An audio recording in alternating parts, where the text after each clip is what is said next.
जल्दी से पढ़ लोगे तो।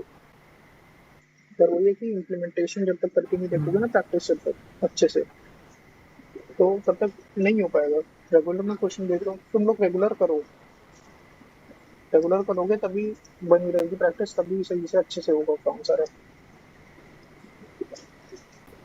एक बार एक काम करना, जो भी क्वेश्चंस बचे हैं अभी भी, वो आज फिर दोबारा प्रैक्टिस करना सही से। आज भी कुछ भेजूंगा मैं बाद में थोड़ी देर बाद, उन्हें भी करना। तो वो थोड़ा मतलब थोड़ा तुम लोगों को टाइम एक्स्ट्रा देना पड़ेगा इधर, क्योंकि सब्जेक्ट में बताऊं, सब्जेक्ट फिर भी थोड़ा आसान है, कर लोगे। बस प्रैक्टिस की जरूरत है, प्रैक्टिस कर लोगे तो हो जाएगा सब। चलो एक बात बताओ, अभी पहले मतलब वो वाले पिछले क्वेश्चंस के डाउट से स्टार्ट करना है या फिर क्या, कैसे कैसे करना है? अभी पहले आगे का कोर्स थोड़ा सा देखना है। नहीं, आगे का कोर्स देख लेते हैं, उसके बाद फिर टाइम बचेगा क्वेश्चन के तो डाउट देख लेंगे, या फिर क्वेश्चन हम लोग बाद में फिर से ट्राई कर लेंगे। चलो ठीक है, ऐसा करते हैं। कुछ लोग अभी होंगे जिन्होंने ट्राई नहीं किया होगा। हाँ, मैं वही तो, मेरे को भी इशू दिख रहा है मेन, क्योंकि सब लोग ट्राई नहीं कर पा रहे हैं सारे। मतलब कुछ को टाइम का कंस्ट्रेंट आ रहा है, टाइम की दिक्कत आ रही है, कुछ कर नहीं रहे हैं। वो चीज वही दिक्कत है ना, देखो जब तक ट्राई नहीं करोगे खुद से तो होगा ही नहीं कुछ। तो एक बार मतलब सब पहले ट्राई करना दोबारा। तो मैं भी नोट्स का स्क्रीन शेयर करता हूँ, फिर आगे का देखते हैं।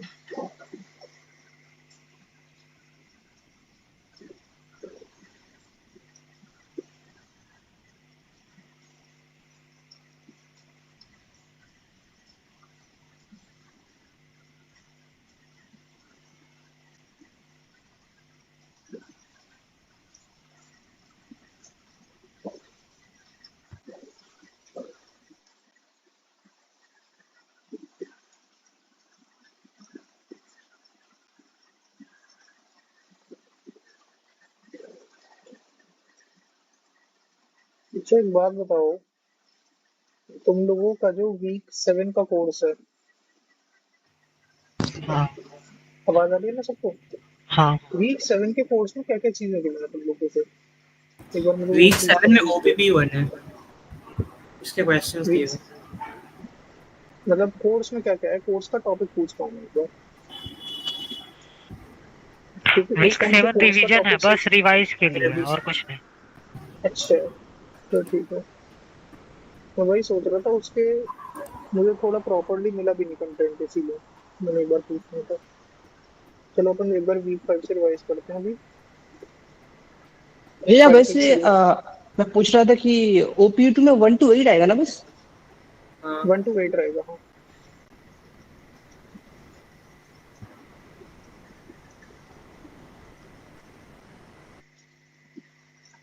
स्क्रीन दिख रही है?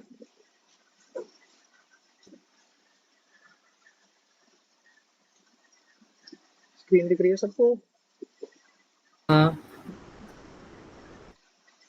चलो ठीक है, पहले थोड़ा सा रिवीजन करते हैं अपन 5 to 8 का, फिर क्वेश्चंस देखेंगे बैठ के।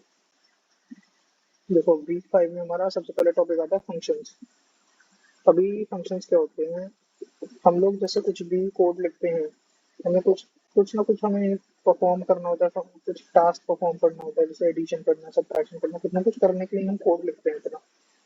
अब क्या होता है, जैसे कुछ चीजों का कोड ऐसा होता है कि लाइक हम लिख रहे हैं, हमने एक बार लिख लिया, यूज कर लिया, पर वो हमें दिखेगा ओवरऑल हमें बार बार वही एक कोड यूज करना पड़ रहा है, वो फंक्शन जो है हमें बार बार परफॉर्म करना है, वो टास्क बार बार करना है। अब या तो मैं उसी के लिए बार बार कोड लिखता रहूँ, या मैं एक ही बार लिख के फिर उसे आगे यूज करता रहूँ। तो फंक्शन वही होता है, हम एक पर्टिकुलर कोड जो है एक जगह लिख देते हैं अपना एक फंक्शन के अंदर, और फिर हम उसी कोड को बार बार यूज कर सकते हैं बस फंक्शन कॉल करके। तो ये यहाँ पे फंक्शन, अगर मैं प्रॉपर लैंग्वेज में बोलूँ तो it is a block of code which can be executed many times. तो यहाँ पे देखो हमने एक फंक्शन बनाया एडिशन का, ऐड। इसमें हमने दो पैरामीटर लिए, ए और बी। यहाँ पे हमने आंसर एक वेरिएबल बनाया एएनएस, उसमें हमने ए प्लस बी कर लिया और फिर प्रिंट कर दिया इसे।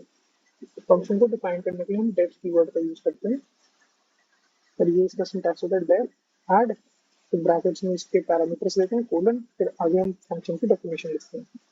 जैसे अभी मैंने फंक्शन कॉल किया एज 10,20,12, तो 10,12 गया यहाँ ए बी की जगह एएनएस में, यहाँ पे ये स्टोर हो गया 10,22, तो यहाँ पे प्रिंट हो गया मेरा। देखो ये if we run the block 1, ये वाला will not get any output, function are not executed unless they are called. Function मैंने एक बार बना लिया, तो फिर जब तक मैं उसे कॉल नहीं करूंगा, मतलब उसका नाम नहीं लिखूंगा उसमें, वैल्यूज में डालूंगा, कॉल नहीं करूंगा उसे, तब तक वो चलता नहीं। तो मैंने इस फंक्शन को कॉल कैसे करूंगा, मैं उसका नाम और कोई पैरामीटर जो देने होते हैं वो दे दिए ब्रैकेट में। तो यहाँ मैंने फंक्शन का नाम ऐड, पैरामीटर दिए 10, 12, तो इसे फंक्शन को हमने कॉल किया, ये वैल्यूज पास हुई मेरी फंक्शन में, और इन ये जो पास होते हैं ये हम आर्ग्यूमेंट से पैरामीटर्स लेते हैं, ये पास हुए और ये मेरा आउटपुट आ गया आंसर 22। सिमिलरली देखो एक यहाँ पे फंक्शन है डिस्काउंट प्रिंट करने के लिए, इसमें मैंने दो चीजें दे दी, एक तो कॉस्ट क्या है प्रोडक्ट का, और डिस्काउंट क्या है कितने देना है। आप थोड़ा स्लो बोलिए ना, मतलब आवाज फंस रही है बीच में। मतलब फास्ट आ रही है, फास्ट लग रहा है, क्या लग रहा है बताओ। नहीं, आवाज आप तेज बोल रहे हो, थोड़ा धीरे धीरे कर बोलिए। अच्छा स्पीड थोड़ी धीरे करूँ। हाँ, स्पीड धीरे करिए बस। चलो ठीक है ठीक है, तो पहले पिच वाला पार्ट ठीक है। समझ आया। हाँ। ठीक है, अब देखो ये जो है फंक्शन है, ये हमारा एक फंक्शन है डिस्काउंट प्रिंट करने के लिए। तो मैंने डिस्काउंट नाम का फंक्शन बनाया, ब्रैकेट में मैंने दो पैरामीटर दे दिए, कॉस्ट और कितना डिस्काउंट है परसेंटेज। तो बस जितनी कॉस्ट है minus cost into discount percentage upon 100 कर दिया मैंने, इससे हमारा प्राइस आ गया निकल के, डिस्काउंट की प्राइस, और बस उसे मैंने फिर कर लिया। सिंपल सिंपल सी फंक्शन है, तो ये तो फॉर्मूला तुम्हें गिवन होता है जनरली इस टाइप का, तो अगर बनाने के लिए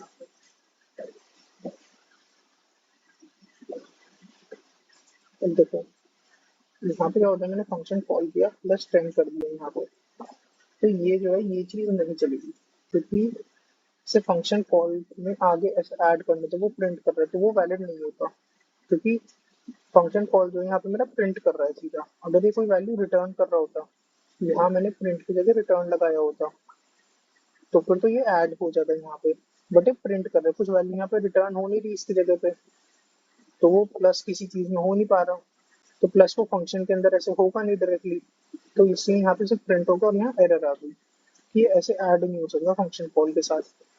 अगर फंक्शन मेरा कुछ रिटर्न कर रहा है तब तो ऐड हो जाएगा, बट अगर फंक्शन डायरेक्टली प्रिंट कर रहा है कुछ आंसर, तब नहीं होता ये ऐड। ऐड फिर कुछ भी फंक्शन तब परफॉर्म नहीं होगा। देखिए जैसे मैंने यहाँ पे प्रिंट की जगह रिटर्न आंसर कर दिया, तो यहाँ पर इस जगह पे मेरे ये वैल्यू जो है ऐड होती है, यहाँ रिटर्न हो गई, तो यहाँ पे ऐड 10 प्लस 12 की जगह 22 आ गया रिटर्न होके, तो 22 प्लस 10 32 आ गया मेरा। ये चीज समझ आई रिटर्न वाली।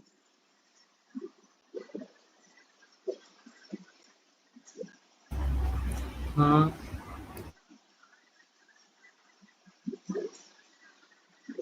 सिमिलरली हमने यही चीज ये दूसरे वाले फंक्शन में करके दिखाई है, डिस्काउंट वाला जो फंक्शन था उसमें करके दिखाई है। वैल्यू जैसे यहाँ पे हमने इनपुट दी, इंटीजर इनपुट लेना हमने पिछले क्लास में देखा था, हमने वीक 1 से 4 के रिवीजन में, तो वैसे इंटीजर इनपुट्स लिए डिस्काउंट फंक्शन कॉल करके यहाँ पे वैल्यू यहाँ रिटर्न हो गई, रिटर्न वैल्यू को हमने प्रिंट फंक्शन में डाल के प्रिंट करा दिया। देखो हमने ये वैल्यू दी 200, यहाँ दिया 10, तो वो 10% कम करके वो प्राइस आ गया डिस्काउंट 180। इसके हम थोड़े और एग्जांपल देखते हैं फंक्शन के। जैसे अगर किसी लिस्ट में मुझे मिनिमम एलिमेंट निकालना है, मैंने कोई भी जैसे लिस्ट का पहले एलिमेंट को मान लिया, ये सबसे छोटा है मान लो, ठीक है, ये मान लिया। अब मैं क्या करूंगा, लिस्ट के सारे एलिमेंट्स को एक बार करके चेक करूंगा, और ये देखूंगा कोई एलिमेंट जो है वो जो मैंने मिनिमम माना है उससे कोई छोटा है, तो मिनिमम वाले की वैल्यू में चेंज कर दूंगा।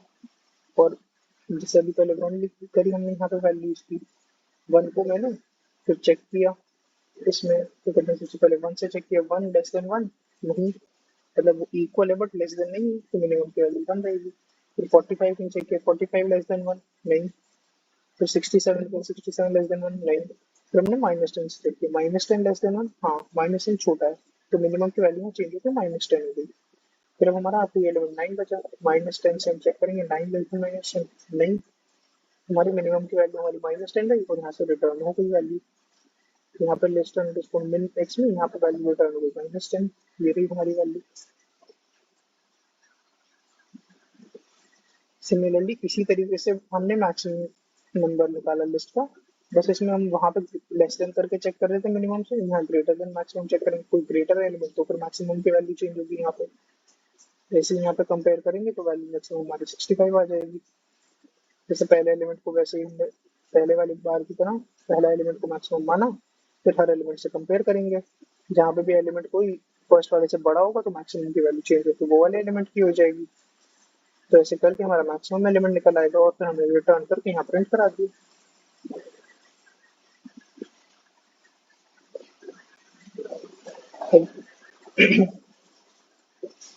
तो ये हमने एक फंक्शन बनाया है किसी भी लिस्ट में स्टार्टिंग में अपेंड करने के लिए कोई वैल्यू, जैसे हम अभी अपेंड करते हैं कुछ भी लिस्ट में तो वो अपेंड से ऐड एट द एंड होता है, तो स्टार्टिंग में करने के लिए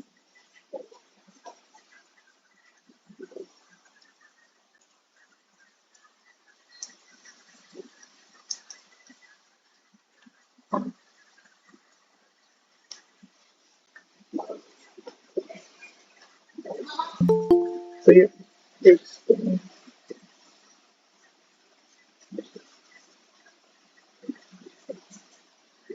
दीपक तुम लेट आए हो, काम करना, स्टार्टिंग की थोड़ी देर की अभी रिकॉर्डिंग चेक कर लेना एक बार फिर बस।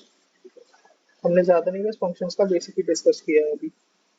ठीक है। तो हाँ, ये फंक्शन है हमारा लिस्ट में स्टार्टिंग में एक एलिमेंट को ऐड करने के लिए।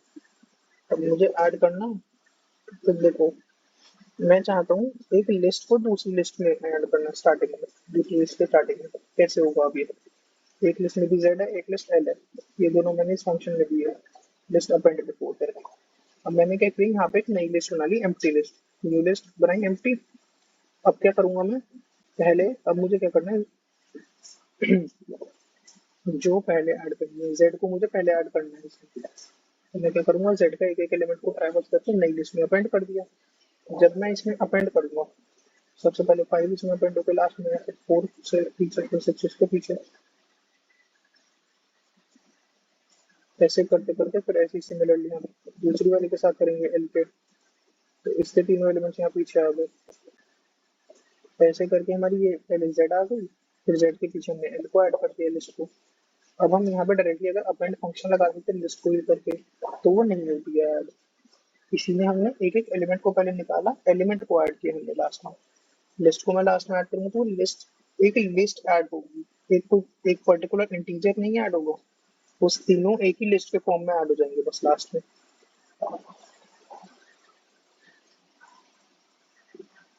जैसे अभी स्टार्टिंग में करा था वैसे एंड में करने वाली चीज है। इसमें हमें इसमें हमें कुछ नहीं करना, जैसे अभी स्टार्टिंग में करना था हमें, अगर कि जेड स्टार्टिंग में आनी चाहिए तो हमने पहले जेड को ट्रैवर्स किया और जेड को अपेंड किया। अब अगर हमें जेड एंड में ऐड करनी है तो पहले हम जेड को बाद में ट्रैवर्स करके जेड को बाद में अपेंड करेंगे, तो बस फिर वो लास्ट में ऐड हो जाएंगे एलिमेंट्स उसके। ये दोनों चीजें समझ आई।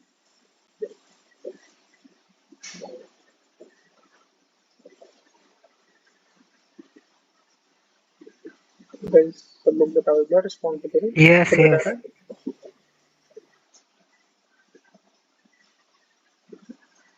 तो देखिए फंक्शन है एवरेज ऑफ एलिमेंट्स निकालने के लिए, हमारा एवरेज निकालने के लिए हमें क्या करना है, बस सबको सब एलिमेंट्स को ऐड करके उनको डिवाइड कर दो, कितने जितने एलिमेंट्स हैं उनका नंबर। तो अब मैंने एक लिस्ट दी इसमें एग्जांपल में, जैसे 5 4 6, तो अब इसमें सम की वैल्यू करी पहले 0, एक एक करके सारे एलिमेंट्स को मैं ऐड करूंगा सम में, तो sum equal to sum plus L of I, इसमें से पहले 5 ऐड हुआ, फिर 4 ऐड हुआ, फिर 6 ऐड हुआ, तीनों का ऐड होकर वैल्यू यहाँ पर हमारी सम की हो गई 15। अब एवरेज निकालने के लिए एवरेज इक्वल टू सम यानी 15 divide by lane of L. L क्या है, हमारी लिस्ट जो हमने इनपुट दी थी, इसकी लेंथ है जैसे 3, हम वही करते हैं कि total sum upon number of values, तो 15 अपॉन 3 हो गया, हमारी वैल्यू यहाँ पे 5 रिटर्न हो गई।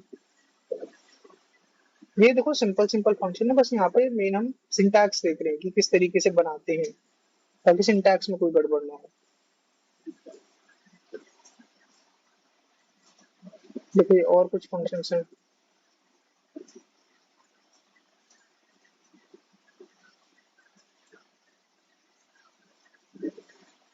अब ये क्वेश्चन है हमारा कि हमें मिनिमम एलिमेंट लेना है लिस्ट एल का, उसे अपेंड करना है लिस्ट एक्स में और उस एलिमेंट को एल में से रिमूव कर देना है। तो अब मैं क्या करूंगा, देखो मिनिमम एलिमेंट हमने कैलकुलेट करना ऊपर देखा था लिस्ट का, तो मैं उसे ही पहले यूज करके मिनिमम एलिमेंट यहाँ पे मैंने निकाल लिया।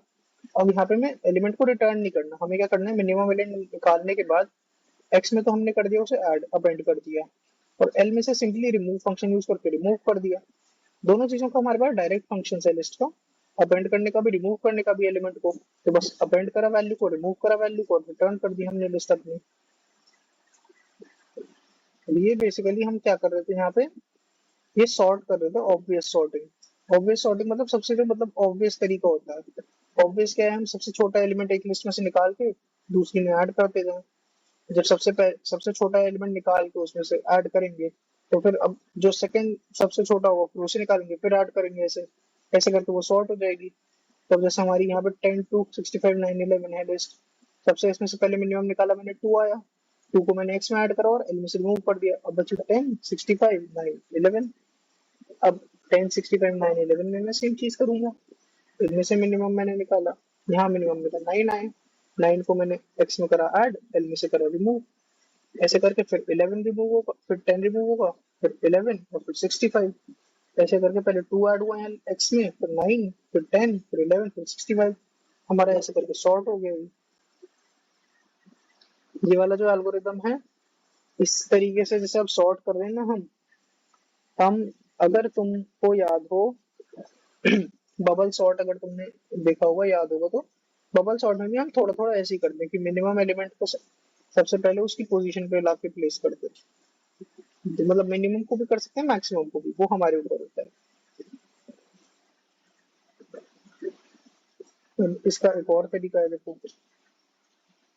हम जो हमने लिस्ट में से मिनिमम एलिमेंट निकालने के लिए हमने जो ऊपर एक ही फंक्शन में लिखा था, अब मैंने मिनिमम एलिमेंट के लिए अलग फंक्शन लिख दिया और फिर बचा हुआ मतलब उस एलिमेंट को अपेंड और रिमूव करने के लिए अलग फंक्शन लिख दिया मैंने। मतलब चीज देखो, कोड पूरा वही है, बस अलग अलग फंक्शंस में लिख दिया मैंने।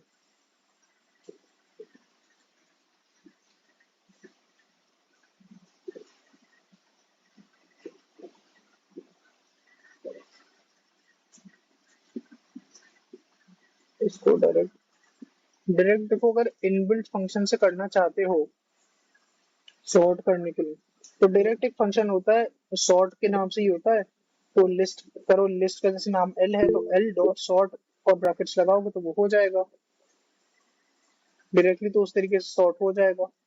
बट यहाँ पे हमें गिवन है ना, देखो कि ऐसे करना है कि मिनिमम निकाल के पहले एक्स में ऐड करना है और एल में से रिमूव, तो हम ये चीज फॉलो कर रहे हैं। देखो हमारे क्वेश्चन में गिवन था ना, find minimum element in list L, append that element in x, remove that element in list L. तो ये हमें गिवन है, इसलिए हम इस तरीके से कर रहे हैं। डायरेक्ट अगर करना होगा तो डायरेक्ट फंक्शन हमारे पास होता ही है इसका सॉर्ट करने का।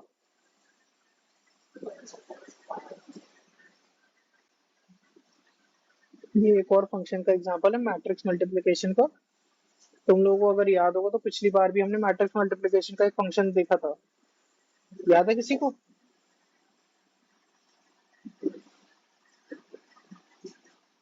और लोगों को याद है किसी को?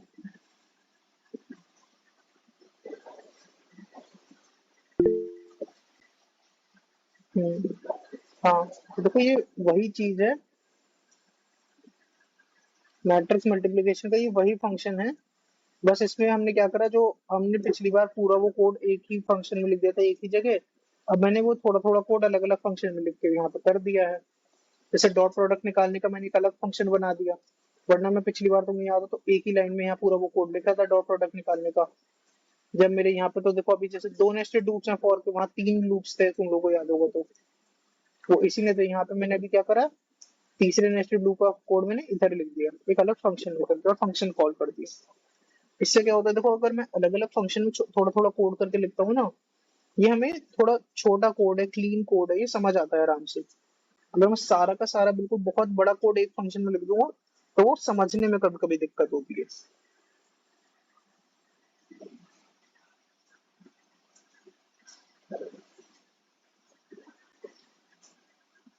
फिर अभी देखो अभी एक बार चलो रिकर्जन का हम यहाँ पे अब इंट्रोडक्शन करेंगे। इससे पहले ये बताओ, बस पहले फंक्शंस का समझ आ गया? फंक्शंस में कुछ ऐसा है जो अभी समझ ना आया हो तुम लोगों को? हाँ फंक्शन समझ में आ गए। और लोग भी बताओ।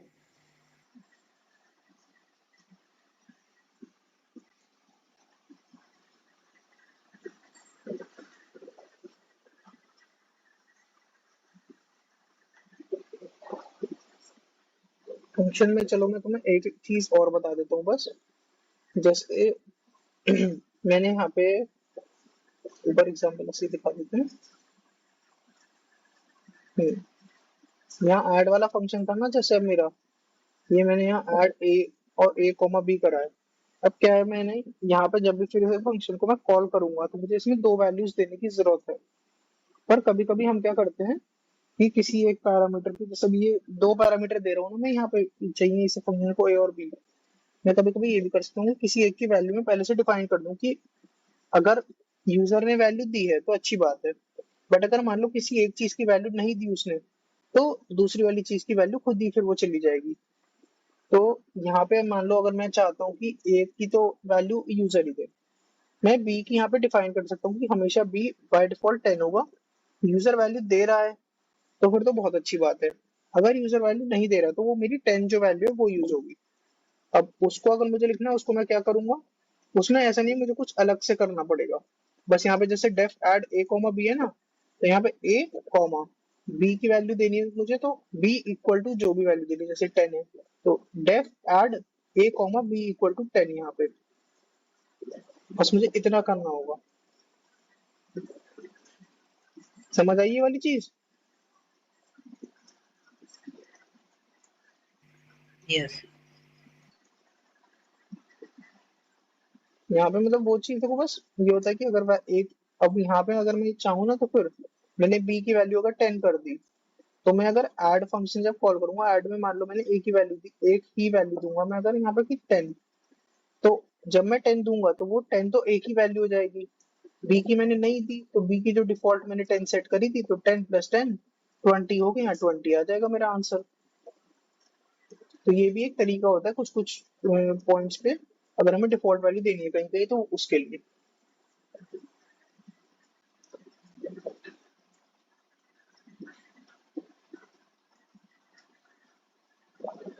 तो देखो एक बार रिकर्जन देखते हैं। रिकर्जन क्या होता है, देखो रिकर्जन बहुत सिंपल चीज है कि मैंने कोई फंक्शन क्रिएट करा, कोई फंक्शन बनाया। अब मैं जो मैंने फंक्शन बनाया है, मैं उसके अंदर उसी फंक्शन को कॉल भी कर रहा हूँ। उसी फंक्शन का जब मैंने कोड लिखा, मैं उसी फंक्शन के अंदर उसी फंक्शन को कॉल कर रहा हूँ जो मैं बना रहा हूँ। तो वो रिकर्जन होता है, फंक्शन के अंदर ही फंक्शन कॉल कर लेना, उसको रिकर्जन कहते हैं। जैसे देखो यहाँ पे मैंने सम नाम का फंक्शन बनाया। अभी मैंने फंक्शन का कोड लिखा, if n equal to 1 return 1 else return n plus sum n minus 1। मैंने सेम फंक्शन को भैया इसके रिकर्जन अंदर ही नहीं कॉल है, करा। क्या भैया रिकर्जन नहीं है ओपीपी के सिलेबस में हमारे में। नहीं है ओपीपी के सिलेबस में रिकर्जन? फाइल हैंडलिंग रिकर्जन उन्होंने हटा दिया। भैया रिकर्जन वीक 9 में आ गया है, तो वीक 8 तक सिलेबस है, इसीलिए अब हट गया हम अच्छा, लोग में। 9 में शिफ्ट हो गया। हाँ। एक सेकंड रुको, मैं एक बार, मैंने देखा था, मैं एक बार दोबारा चेक करके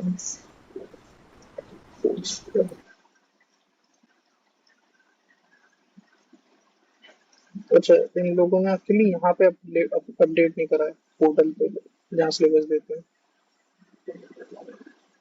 तुम लोग का फाइल हैंडलिंग आ रहा है फिर इस बार? फाइल हैंडलिंग आ रहा है। और अच्छा, और बीच में क्या क्या है फिर? लिस्ट, लिस्ट टपल डिक्शनरी है? हाँ, लिस्ट टपल डिक्शनरी है। केवल रिकर्जन और बस हटा है। अच्छा, रिकर्जन हटाया और फाइल हैंडलिंग है। हाँ, अब फाइल चलो हैंडलिंग तो कंपलसरी एक क्वेश्चन आने का, एक क्वेश्चन करना कंपलसरी है। मतलब आएगा एक क्वेश्चन। अच्छा, आएगा ही है।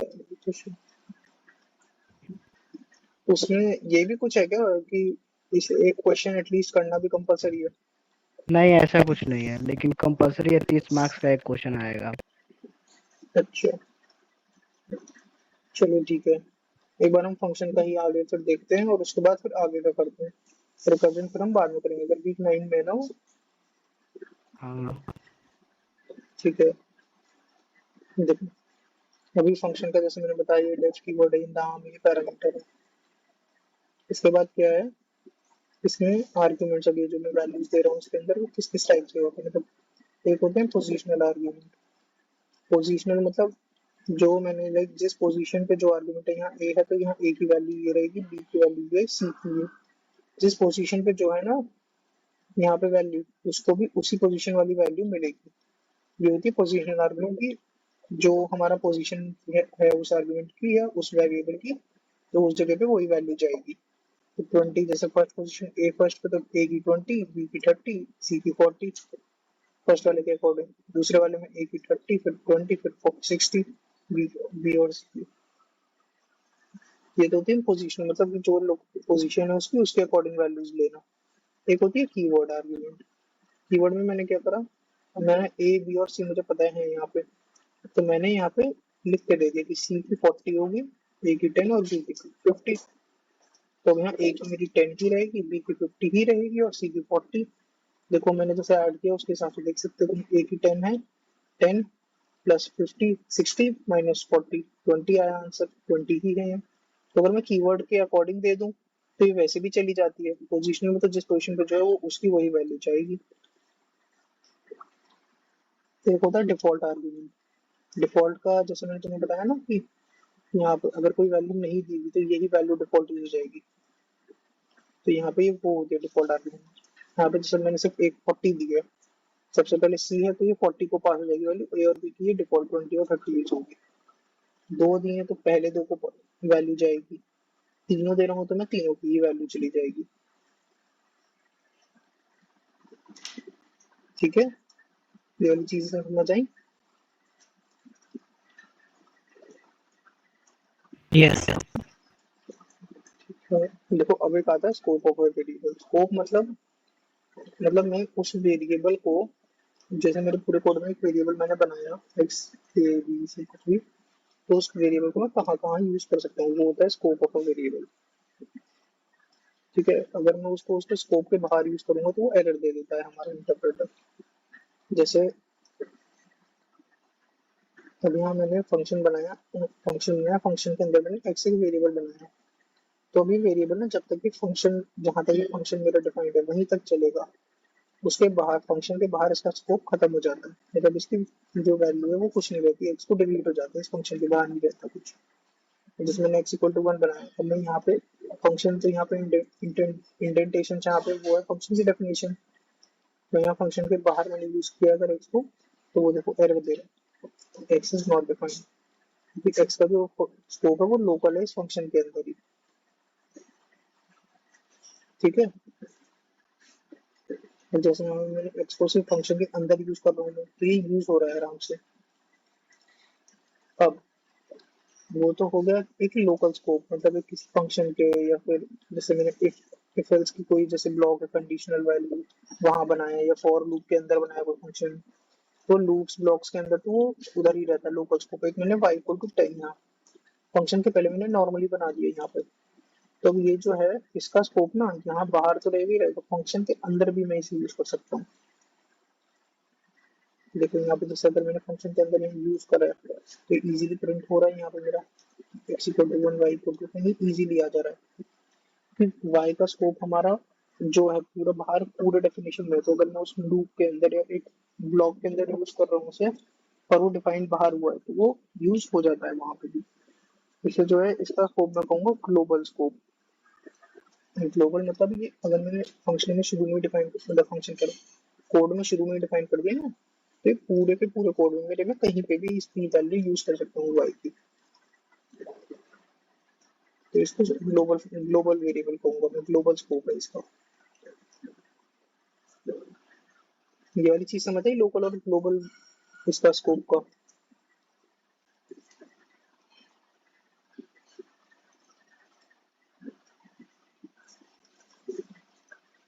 क्या रिप्लाई दो भाई, समझ आई ये वाली चीज? ठीक है, ठीक है, चलो अभी ऊपर आगे देखते हैं। अब एक होता है टाइप्स ऑफ फंक्शन, जैसे बिल्ट इन फंक्शंस होते हैं, रिलायबिलिटी फंक्शन या कुछ मेथड्स है, कुछ जैसे स्ट्रिंग वगैरह के मेथड्स वगैरह। सबसे पहले होते हैं built in function. Built in मतलब वो हमारे कोड में पहले से बने थे, मैं उसे जैसे पाइथन मैंने इंस्टॉल किया अपने लैपटॉप में, तो वो फंक्शन खुद से पाइथन के साथ ही आते हैं, जैसे प्रिंट फंक्शन है, लेन वाला फंक्शन जिससे हम लेंथ निकालते हैं, ये होते हैं बिल्ट इन फंक्शन। इन्हें मैं कहीं भी यूज कर सकता हूँ, इन्हें ना इंपोर्ट करने की जरूरत है ना कुछ, ये बस मेरे को नॉर्मली लिखने होते हैं, यूज कर सकता हूँ। इसके बाद आते हैं लाइब्रेरी फंक्शन, जो मैं कुछ लाइब्रेरीज कुछ मॉड्यूल को पहले इंपोर्ट करता हूँ ना, तो उनके अंदर जो फंक्शन होते हैं वो होते हैं लाइब्रेरी फंक्शन। ये भी बिल्ट इन होते हैं, बट इन्हें यूज करने के लिए पहले एक लाइब्रेरी के अंदर स्टोर होती है, वो लाइब्रेरी इंपोर्ट करनी पड़ती है मुझे पहले, तभी मैं इन्हें यूज कर सकता हूँ। एक इसके बाद आते हैं जैसे स्ट्रिंग मेथड या फंक्शन, तो वही है कि स्ट्रिंग है कोई भी, तो एक बिल्ट इन फंक्शन है, कभी किसी भी स्ट्रिंग के ऊपर मैं यूज कर सकता हूँ। स्ट्रिंग फंक्शन जो है सिर्फ स्ट्रिंग के ऊपर वर्क करेंगे। और एक लास्ट में आते हैं हमारे यूजर डिफाइंड फंक्शन, वो जो हम खुद क्रिएट करते हैं, यूजर क्रिएट करता है जिन फंक्शंस को, वो होते हैं यूजर डिफाइंड फंक्शन।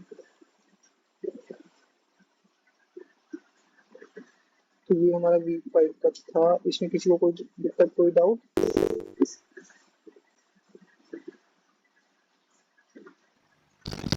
क्लियर है। ठीक है, ठीक है।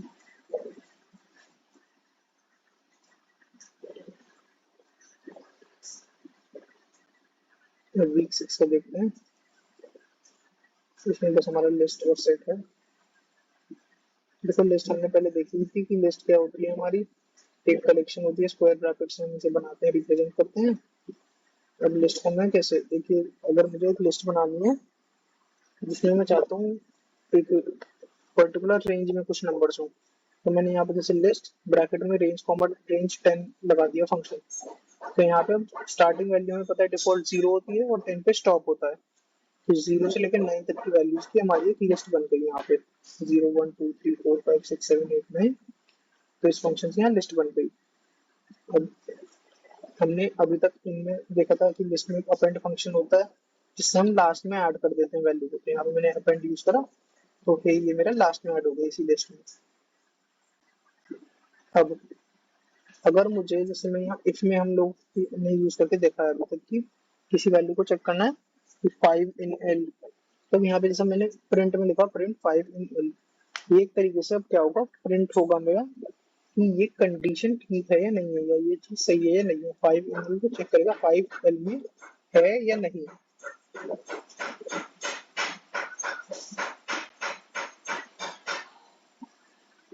एक सेकंड,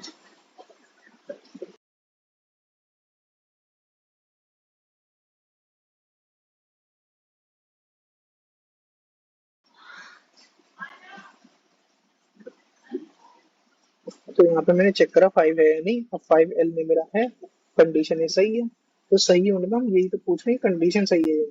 तो कंडीशन सही है या नहीं कैसे पता चलेगा, ट्रू या फॉल्स के तरीके से वैल्यू आएगी इसकी, तो ये हाँ ये है तो ये ट्रू आ गया। सिमिलरली हमने हे के लिए देखा यहाँ पे है, हाँ है ट्रू आ गया इसका भी। अब मुझे अगर लिस्ट में कोई पर्टिकुलर इंडेक्स पे कोई एलिमेंट चेंज करना है या फिर वैल्यू देनी है, तो मैं इस तरीके से दूंगा एल, अब मैंने ब्रैकेट में दी इंडेक्स की वैल्यू इक्वल टू जो भी वैल्यू देनी है। अब यहाँ पे मेरा जो लिस्ट में थर्ड प्लेस पे, थर्ड इंडेक्स पे, 0 से इंडेक्स चालू होता है ना, तो 0 1 2 3 इंडेक्स पे जो वैल्यू होगी वो चेंज होकर हो जाएगी 100। पहले जैसे तो मैं 0 1 2 3 था, यहाँ 0 1 2 3 4, यहाँ पे जो 3 थी वैल्यू वो हो गई 100 यहाँ पे मेरी, ये इंडेक्स पोजीशन है ये मेरी ब्रैकेट में। अब जैसे यहाँ पे मैंने क्या करी थी, एक लिस्ट बना ली, रेंज मैंने दी थी 0 से ये 1 लाख तक की थी, तो 0 से 99999 तक के नंबर होंगे इस लिस्ट में। अब यहाँ मैंने क्या प्रिंट किया, एल लेन ऑफ एल -1। अब इसमें कितने कितने एलिमेंट्स हैं, 1 लाख एलिमेंट्स हैं, 1 लाख लेंथ ऑफ एल कोई 1 लाख -1 हो गई 99999। अब इस इंडेक्स का एलिमेंट जब मैं प्रिंट करूंगा यहाँ पे, तो मेरा यही आएगा क्योंकि 0 से चालू होता है इंडेक्स, तो लास्ट एलिमेंट जो आएगा मेरा लिस्ट का ये 99999 आ गया। मैंने बेसिकली देखो लेन ऑफ एल जो होता है ना, वो टोटल बताता है कितने एलिमेंट्स हैं, वो लास्ट इंडेक्स वगैरह नहीं बताएगा। अब 1 लाख एलिमेंट्स हैं, पर उनका मेरा इंडेक्सिंग जो होगी वो 0 से 5.9 तक की होगी ना, तो वो ये लास्ट इंडेक्स का आ गई। सिमिलरली मैंने इस इंडेक्स का 9876 इंडेक्स का प्रिंट कर लिया एलिमेंट। यहाँ पे मैंने फिर से चेक करा कि ये अब है या नहीं एल में। अब मैंने एल को चेंज करके ये रेंज में कर दिया ना, तो ये एलिमेंट नहीं है, फिर तो फॉल्स।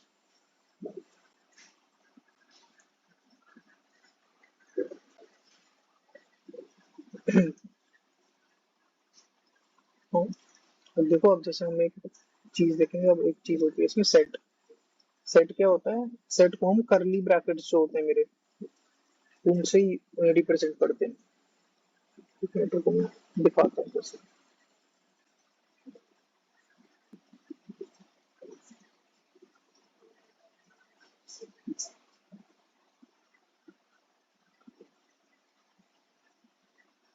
ये दिख रहा है ना सबको?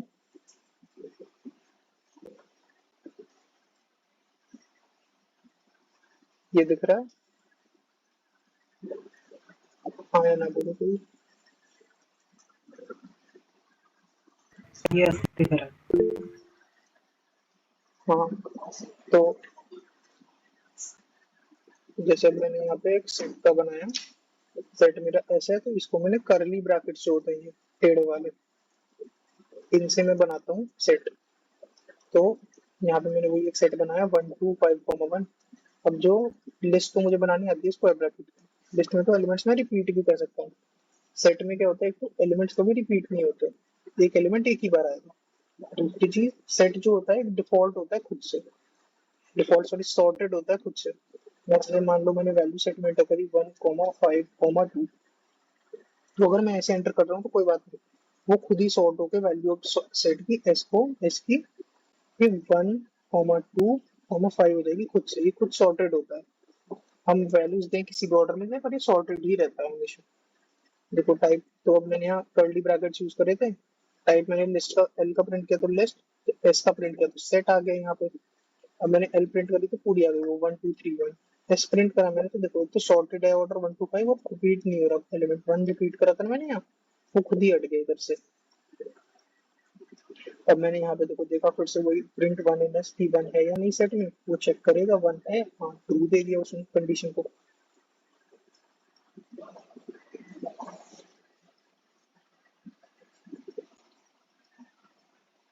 देखो यहाँ पे एक लिखा है, लिखी चीज, list take longer time than sets to search for elements in it. अब ये क्यों होता है? क्योंकि देखो, लिस्ट सबसे पहली बात हमारी सॉर्टेड नहीं होती। दूसरी चीज, लिस्ट में एलिमेंट्स रिपीट हो सकते हैं हमारे, तो हमें पता ही नहीं चलेगा। जो हमें एलिमेंट सर्च करने हैं, तो हमें ये नहीं पता वो सॉर्टेड नहीं है, तो किसको किसी भी पोजीशन पे हो सकता है वो। और दूसरी चीज, उसके एक से ज्यादा बार भी वो हो सकता है, तो हमें उसकी वजह से भी टाइम लग सकता है ज्यादा। इसीलिए लिस्ट में ज्यादा टाइम लगता है हमेशा सर्च करने में एलिमेंट्स। अब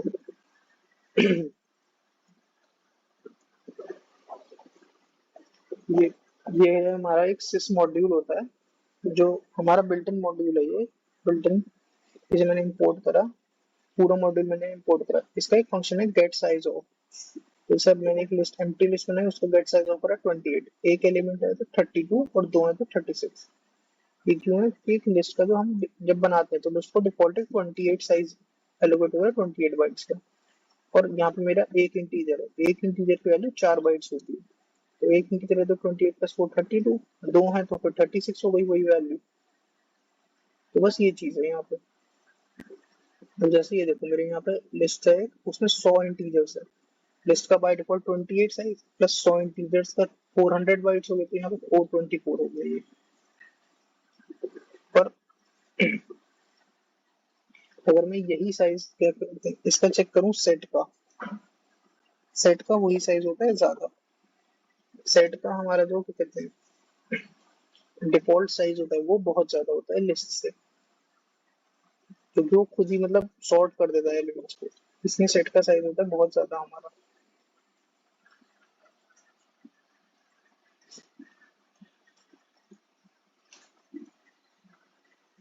और देखो सेट में एक चीज और होती है, सेट में मैं जैसे कोई, जैसे मैंने लिस्ट में ये L0 X0 करके लिस्ट का मैं एलिमेंट प्रिंट कर सकता हूँ।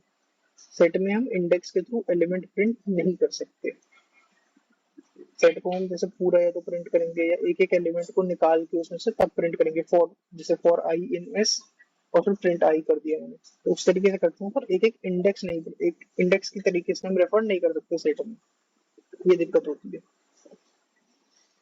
अब एक चीज जैसे मैंने लिस्ट में पढ़ी थी कि लिस्ट में एक हमारी होता है अपेंड फंक्शन, जैसे सेट में ऐड करने के लिए हमारा ऐड के नाम से ही फंक्शन है डायरेक्टली, हमने एस डॉट ऐड सारा करा तो खुद ही सेट में हमारा ऐड हो गया। अब ये जो है खुद ही सॉर्ट कर देता है इसे, सारा लास्ट में आना था सॉर्टिंग के अकॉर्डिंग, तो ये लास्ट में ही आ गया मेरा। जैसे यहाँ पे मैंने पहले एस सेट को प्रिंट करा, फिर मैंने चेक किया सैम उसमें है या नहीं वैल्यू, सैम की वैल्यू तो ट्रू आ गया। फिर मैंने सारा को ऐड किया तो खुद ही सॉर्ट होके सारा लास्ट में आना था तो लास्ट में आ गया, और फिर प्रिंट कर दिया उसे मैंने। ये चीज समझ आई?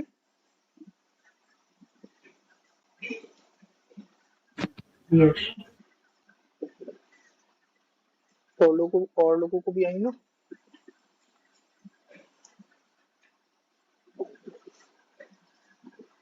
ठीक है, तो जैसे लिस्ट पढ़ा हमने, सेट पढ़ा, अब एक चीज होती है डिक्शनरी। डिक्शनरी में हम जैसे बनाते हैं, अगर डिक्शनरी एक तरीके से हम मैप करते हैं एलिमेंट्स को। इसमें डिक्शनरी में एक एक एलिमेंट, मतलब एक एलिमेंट की जगह पे दो चीजें होती है, एक तो की और एक वैल्यू। एक की है जिससे हम कोई भी एलिमेंट को रेफर करते हैं, और उस की के लिए हमने क्या वैल्यू सेट करी है। जैसे जो कि यहाँ पे मैंने वैल्यू सेट करी है 989898 करके, ऐसे नितिन की ये सेट करिए, रामया की ये सेट करिए। तो ये हमारा पहला जो नंबर है कोलन से पहले, ना नाम नंबर कुछ भी हो सकता है यहाँ पे वैल्यू, वो तो हमारी होती है की, और बाद वाली कोलन के बाद वाली चीज होती है वैल्यू। तो की वैल्यू का पेयर होता है हर एलिमेंट में डिक्शनरी में। तो अब जैसे मेरे को डिक्शनरी, मैंने एम्प्टी डिक्शनरी बनाई, अब इसमें मुझे की वैल्यू पेयर डालना है। मैं डी ब्रैकेट में जो भी मुझे की रखनी है वो इक्वल टू वैल्यू डाल दी। तो ये जो कोलन, ये की वैल्यू पेयर बन गया, एक एलिमेंट बन गया डिक्शनरी का। सिमिलरली मैंने नितिन के नाम का एलिमेंट बनाया, रामया के नाम का एलिमेंट बनाया, ये मैंने की वैल्यू पेयर के एलिमेंट्स बना दिए। अब मुझे अगर किसी भी एक एलिमेंट की वैल्यू प्रिंट करनी है डिक्शनरी में, तो मैं क्या करूंगा, जैसा हम लिस्ट में यूज करते थे इंडेक्सेस, उस पे यहाँ पे मैं क्या यूज करूंगा, की वैल्यू, जो हमारी की होती है वो मैं डालूंगा, उससे मेरी वैल्यू जो आती है आगे, वैल्यू प्रिंट हो जाती है उससे। डिक्शनरी में भी सेट की तरह इंडेक्सिंग वर्क नहीं करती। अब जैसे यहाँ पे मैंने प्रिंट DIIT करा, अब ये इस नाम की मेरी कोई की है ही नहीं डिक्शनरी में, तो ये एरर दे देगा मुझे। और यहाँ पे वही इंडेक्सिंग वर्क नहीं करती हमारी डिक्शनरी में। यहाँ पे मैंने एक जो नाम की थी वो दी, तो इसकी वैल्यू प्रिंट हो गई। अब ये कोड है, इसमें मैं क्या करता हूँ, मेरी डिक्शनरी में जो वर्ड सबसे ज्यादा बार अकर किया है उसकी वो देख रहा हूँ मैं कि कौन सा वर्ड था वो। तो मैं यहाँ पे देखो चेक करूंगा,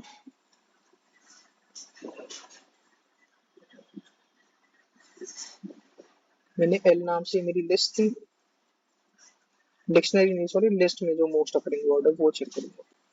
तो एल नाम से लिस्ट थी, एक मैंने सेट बनाया, सेट में मैंने एल की ही वैल्यूज दे दी। अभी जितनी इसमें से वैल्यू जो एक से ज्यादा बार होंगी वो सब एक एक बार कन्वर्ट हो जाएंगी, रहेंगी सिर्फ सेट में सारी, मतलब जो एक से ज्यादा बार अगर हो रही है वो एक एक बार रहेंगी सेट में। और जब ये एक एक बार रहेंगी तो ये खुद ही और सॉर्टेड होंगी हमारे जो सेट है उसके अंदर वैल्यूज। अब मैंने क्या किया, एक बनाई डिक्शनरी, एक बनाया मैक्स नाम का वेरिएबल, और एक वर्ड बना लिया कि कौन सा वर्ड है जो सबसे ज्यादा बार अकर कर रही है, यहाँ पे वो स्टोर करेंगे। अब मैंने एक एक करके सेट में से वैल्यू निकाली, तो मैंने डिक्शनरी में वो वर्ड डाला और उसकी वैल्यू मैंने 0 कर दी, वो अभी 0 बार अकर कर रहा है। फिर मैंने ये सेम वर्ड को चेक किया अपनी लिस्ट में कि वो कितनी बार अकर कर रहा है। लिस्ट में जब भी मुझे वो वर्ड मिलेगा तो मैं क्या करूंगा, डिक्शनरी में उसका काउंट कर दूंगा +1, तो dx प्लस इक्वल टू 1, तो उसकी जो वैल्यू है उसकी, अब जैसे ये सारे तो बन गए मेरे कीज डिक्शनरी में जिनकी वैल्यू पहले 0 थी। अब मैं उसको चेक कर रहा हूँ, जब भी वो वर्ड आएगा तो उसकी जो वैल्यू हमारी की वैल्यू पेयर में वैल्यू यदि वैल्यू +1 हो जाएगी, 0 से +1 करते हुए। तो मैंने मैक्स को लिखा था 0। अब मैं हर एलिमेंट को ले, ये जो मेरा लिस्ट में एलिमेंट था उनकी सबकी वैल्यूज चेक कर लूंगा डिक्शनरी में। की वैल्यू जिसकी मैक्स से ज्यादा होगी तो मैक्स की वैल्यू चेंज होती रहेगी। तो जिस एलिमेंट की भी मैक्सिमम यहाँ पे वैल्यू आएगी वो यहाँ पे स्टोर हो जाएगा। मैक्स तो वैल्यू स्टोर हो गई और वर्ड यहाँ वर्ड में स्टोर हो गया वर्ड नाम की वेरिएबल में। तो बस मैंने पहले डिक्शनरी प्रिंट कर लिया अपनी और फिर मैंने ये प्रिंट कर दिया मैक्सिमम कौन सा वर्ड है। मैक्सिमम इस 3 टाइम्स 3 बार आया था वर्ड। और वर्ड क्या था, वर्ड वो जो था हमारा वॉज था। जैसे वॉज का काउंट यहाँ 3 है ना डिक्शनरी में, हमारे काउंट कर रख दिया तो वो हमने प्रिंट करा दिया काउंट करके। डिक्शनरी में वही की वैल्यू पेयर वाली जहाँ पे भी आपको चीजें ना, जहाँ हमें कुछ चीजें मैप करनी होती है, लिखनी होती है कि इस चीज की क्या वैल्यू है, इस चीज की क्या वैल्यू, तब हम डिक्शनरी यूज करते हैं। तब डिक्शनरी की जैसे की वैल्यू पेयर में जो वैल्यू होती है, वैल्यू कुछ भी हो सकती है, इंटीजर, स्ट्रिंग, फ्लोट, डेसिमल, या एक लिस्ट भी हो सकती है, एक टपल भी, एक मैं चाहूँ तो सेट भी, और वरना अगर मैं खुद चाहूँ तो एक दूसरी डिक्शनरी भी रख सकता हूँ मैं उस वैल्यू की जगह। की वैल्यू पेयर में जो वैल्यू है वो एक दूसरी डिक्शनरी भी हो सकती है। यहाँ पे वही है, उसे नेस्टेड डिक्शनरी देंगे हम। तो देखो यहाँ पे मैंने सब जो नाम की थी और इसकी वैल्यू में मैंने एक लिस्ट लगा दी। तो जब मैंने जो की प्रिंट करी वैल्यू तो ये लिस्ट आई। अब मैं जो प्रिंट जो की ये वैल्यू मैंने निकाली है तो ये लिस्ट हो गई। अब लिस्ट में से 0th एलिमेंट मैंने निकाला तो 90 है। लिस्ट में से थर्ड इंडेक्स का एलिमेंट निकाला इस वाली जो वाली लिस्ट में से, तो जो@gmail.com आ गई। यहाँ पे मैंने पूरी पूरी वो लिस्ट जो है वो असाइन करी एज अ वैल्यू। अब आती है हमारी टपल। जैसे लिस्ट पढ़ा था हमने, सब पढ़ा था डिक्शनरी वगैरह, अब एक चीज होती है टपल। टपल को हम राउंड पैरेंथेसिस ब्रैकेट से बनाते हैं। देखो राउंड वाले ब्रैकेट से ना t इक्वल टू 1 2 3 1, इसमें भी मल्टीपल हम डुप्लीकेट एलिमेंट्स डाल सकते हैं, कोई टपल में दिक्कत नहीं है। सिर्फ सेट होता है जिसमें एक बार में एक मतलब एक ही एलिमेंट रहता है, यूनिक रहता है। टपल में हम अगर कोई एलिमेंट ऐड करना तो हम अपेंड नाम, अपेंड कोई कीवर्ड यूज करना चाहें नहीं करेगा, कि अपेंड नाम का कोई फंक्शन नहीं होता टपल में। ना ही रिमूव नाम का कोई फंक्शन होता है, इसके फंक्शंस के नाम अलग होते हैं टपल के, वो हम देखेंगे। टपल में भी हम जैसे अभी तक लिस्ट में करते थे, स्ट्रिंग में करते थे, टपल में भी इंडेक्स के ऊपर इंडेक्स से वैल्यू हम रेफर कर सकते हैं। हम सिर्फ डिक्शनरी और सेट ये दो चीजें जिनमें हम इंडेक्स से वैल्यू रेफर नहीं करते, टपल में कर सकते हैं। एक चीज और, टपल जो होती है ना हमारी, टपल इम्यूटेबल होती है। इम्यूटेबल का क्या मतलब होता है, टपल अगर हमने एक बार बना दी तो उसकी हम वैल्यू बाद में चेंज नहीं कर सकते। या वही है, in list we can update the value but once a tuple is created we can not change its value. List में तो मैं इंडेक्स पोजीशन डाल के भी वैल्यू चेंज कर देता, बट टपल में ये काम नहीं कर सकता मैं, एक बार टपल बन गई तो।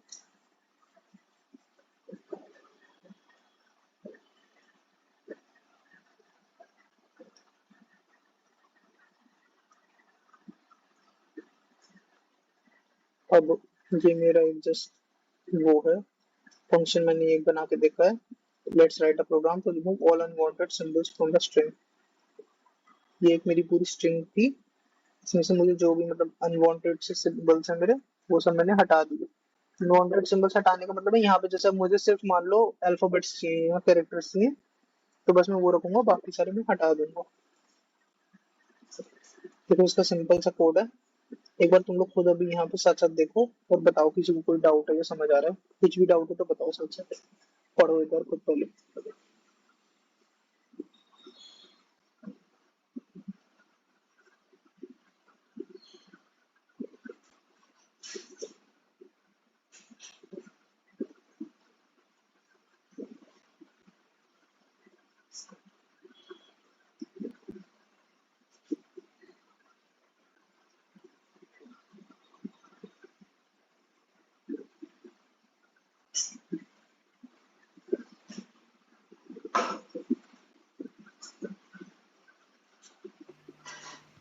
सेकंड लाइन क्या है? सेकेंड लाइन में स्ट्रिंग का एक फंक्शन होता है डॉट आस्काई लेटर्स। इससे क्या होता है, जो भी मेरे एबीसीडी के जो लेटर्स होते हैं एबीसीडी से जेड तक के, कैपिटल और स्मॉल दोनों टाइप के लेटर्स इसमें आ जाते हैं। तो ऐसे में मेरे दोनों टाइप के लेटर्स आ जाएंगे, ए से जेड तक के, कैपिटल भी स्मॉल भी।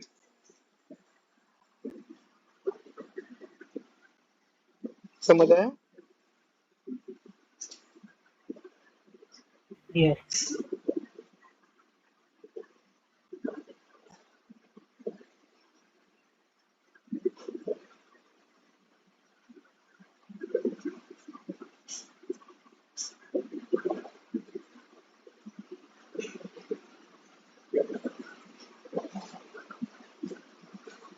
बाकी लोग भी बताओ एक बार।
बाकी लोग बताओ भाई, समझ आ रहा है?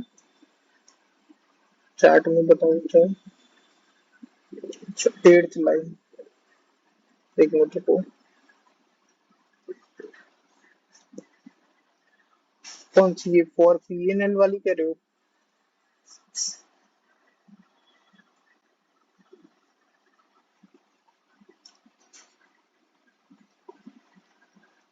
ये फॉर पीएनएल जैसा मैंने एल लिस्ट थी ना, तो लिस्ट में से एक एक एलिमेंट मैं अब निकाल के एक बार देखता हूँ। और मैंने पी यहाँ पे यूज किया वेरिएबल, तो मैं जब एक एलिमेंट को निकालूंगा लिस्ट में से यूज करने के लिए, देखने के लिए एक बार वैल्यू, तो टेम्परेरी मैं उस वैल्यू को पी में स्टोर कर रहा हूँ यहाँ पे। ये वो चीज है बस, जिसमें फॉर आई इन रेंज करता था ना, तो रेंज का जो नंबर था उसकी वैल्यू आई में स्टोर होती थी, वैसे यहाँ पे एलिमेंट की वैल्यू पी में हो जाएगी।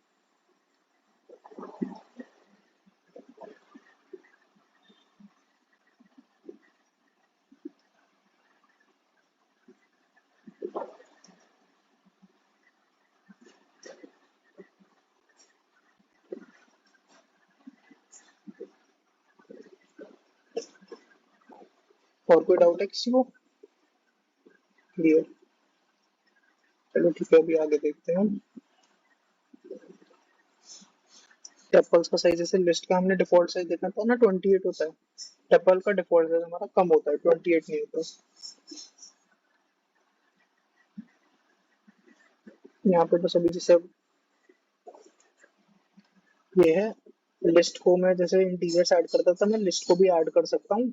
अब मैं दो लिस्ट को ऐड करूंगा, तो पहले यहाँ पे मैंने जैसे L1 2 करा, L1 प्लस L2, तो पहले इसमें L1 के सारे वैल्यूज आ गए, प्लस उसके बाद सारे L2 के वैल्यूज आ गए।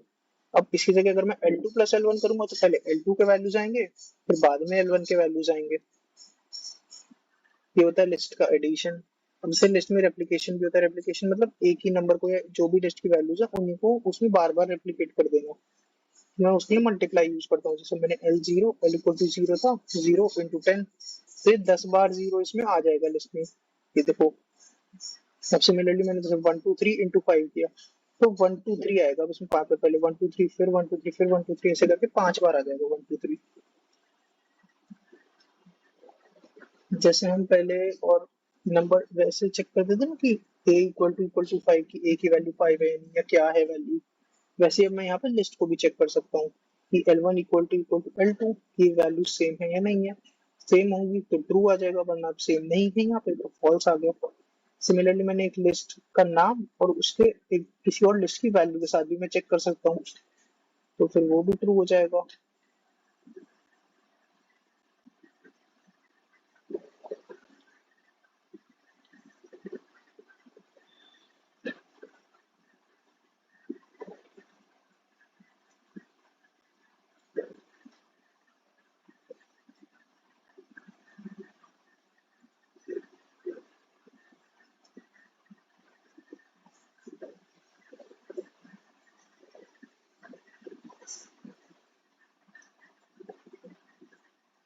एक बार देखो इन इन तीनों ऑपरेशंस में किसी को डाउट है कुछ?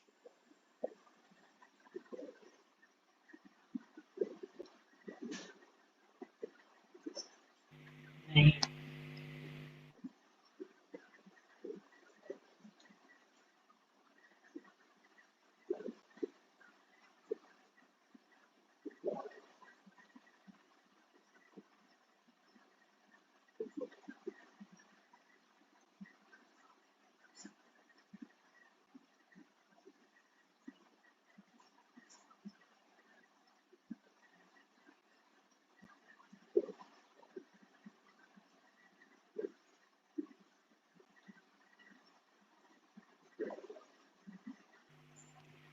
फाइल हैंडलिंग का सेशन भी आज करवाएंगे?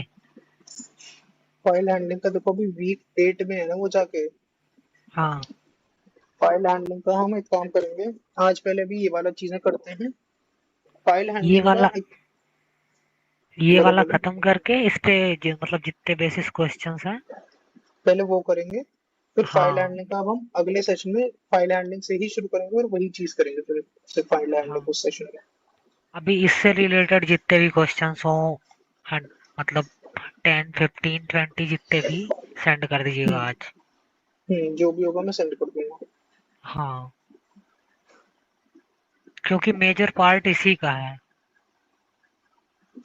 ठीक है ठीक है। मेजर देखो हम यहाँ तक के अगर कर लेंगे तो मेजर क्वेश्चन हमारे हो जाएंगे, बस अब मेन फाइल हैंडलिंग का बचेगा ना फिर। हाँ। ये वाली चीजें समझ आ गई ना सबको? हाँ। ठीक है।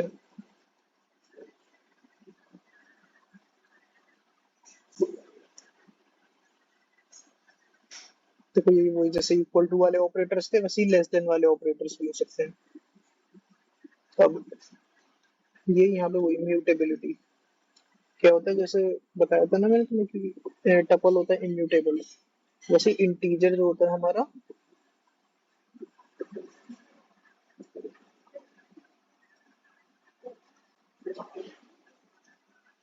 एक सेकंड।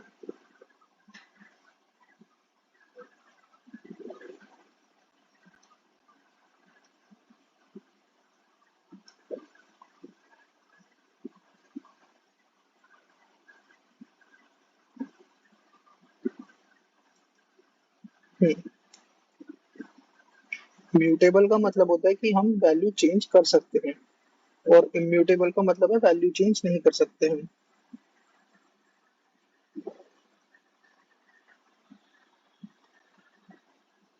तो अब जैसे यहाँ पे मैंने म्यूटेबिलिटी है, तो लिस्ट जो होती है हमारी वो म्यूटेबल होती है, मतलब मैं लिस्ट की किसी एलिमेंट की या किसी इंडेक्स पे लिस्ट की जो वैल्यू है मैं चेंज कर सकता हूँ।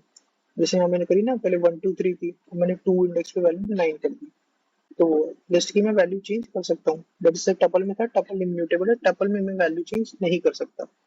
एक बार मैंने अगर एलिमेंट बना दिया तो फिर वो टपल बनी रहेगी, वो चेंज नहीं हो सकती यहाँ पे।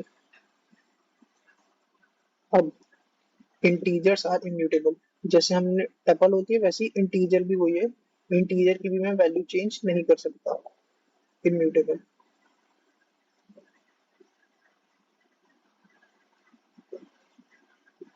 एक्चुअली यहाँ पे सुनो, ये गलत लिखा है, इंटीजर म्यूटेबल होते हैं। इंटीजर की वैल्यू देखो अभी यहाँ पे है ना, x इक्वल टू 5 फिर y equal to x equal to 10 करा मैंने, और फिर वैल्यू मैंने चेंज कर दिया।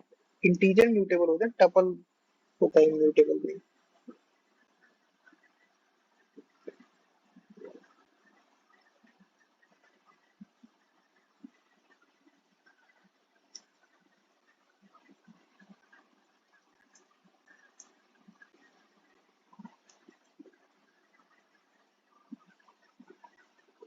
अब देखो, जैसे मैंने यहाँ पे एक लिस्ट बनाई L1, एक दूसरी मैंने लिस्ट बनाई L2, जो मैंने सेम करी L1 से। अब अगर मैं L2 इक्वल टू L1 ऐसे करके कोई लिस्ट बनाऊंगा, तो क्या होता है,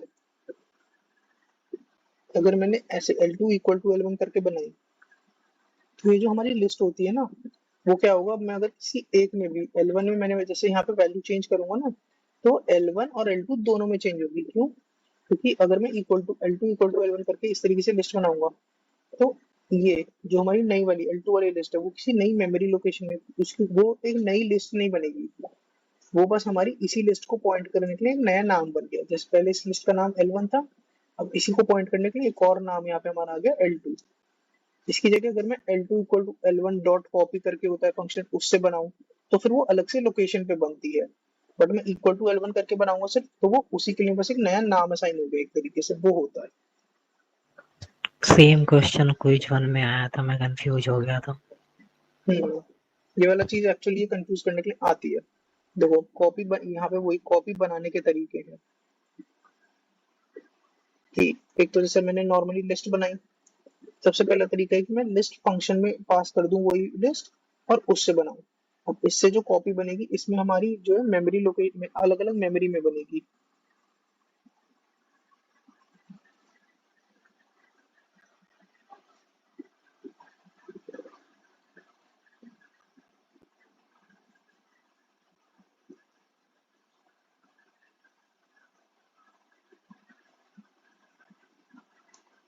तो देखो अब मैं इक्वल टू वो लिस्ट का नाम दे रहा था तो फिर तो मेरी वो सेम लिस्ट बन रही थी। यहाँ पे मैंने क्या करा, लिस्ट ब्रैकेट में मैंने लिस्ट का नाम पास किया, तो क्या होगा इससे वो लिस्ट एक कॉपी तो वो मतलब वही लिस्ट बन तो जाएगी सेम नंबर सेम वही लिस्ट, बट क्या होगा वो कॉपी नहीं रही, वो एक अलग लिस्ट अलग जगह पे उसके लिए एक नई मेमोरी लोकेशन उसे दी जाएगी। अगर मैं इक्वल टू करके करता हूँ तो नई मेमोरी नहीं मिलती हमें, बट यहाँ पे मैं अगर इस फंक्शन के थ्रू करता हूँ लिस्ट फंक्शन की यूज करके तो वो नई मेमोरी मिलती है हमें यहाँ पे। सिमिलरली जैसे एक तो मैंने तुम्हें ये बताया था L1 डॉट कॉपी करके, एक तो ये तरीका होता है, एक तरीका और होता है जैसे मैं L3 इक्वल टू L1 करता मैं तो फिर वो सेम लिस्ट रहती सेम मेमोरी लोकेशन, बट मैंने यहीं पे इसी में बस ब्रैकेट में कोलन लगा दिया एक, इस कोलन को ही लगाने से सिर्फ मेरा क्या होता है यहाँ पे एक नई मेमोरी मिल जाती है इसे, सिर्फ मैं L1 लिखूंगा तो वही मेमोरी होगी। अब ब्रैकेट लगा के सिर्फ बस एक कोलन लगा दूंगा तो वो एक वो हो जाता है क्या कहते हैं एक नई मेमोरी मिल जाती है उसे।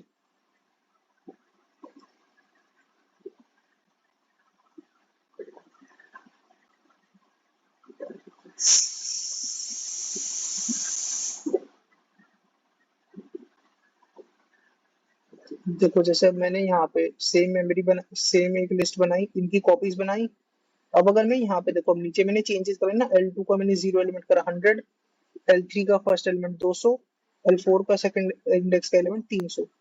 अगर मैं वो इक्वल टू करके बनाता हूँ तो तीनों एलिमेंट्स लास्ट में हर लिस्ट के चेंज हो जाते हैं, ये 100 200 300 हो जाते हैं।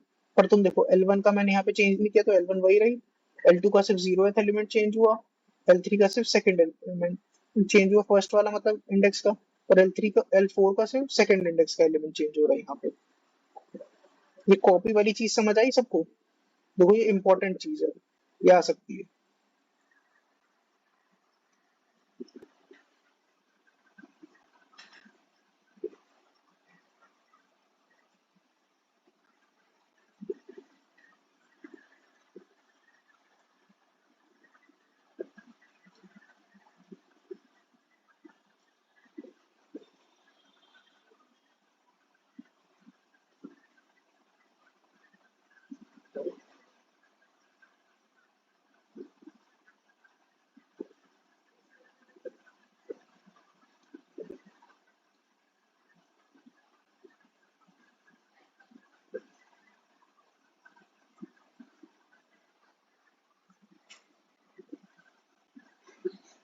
किसी को कोई डाउट है, समझ आ गया सबको? बताओ भाई,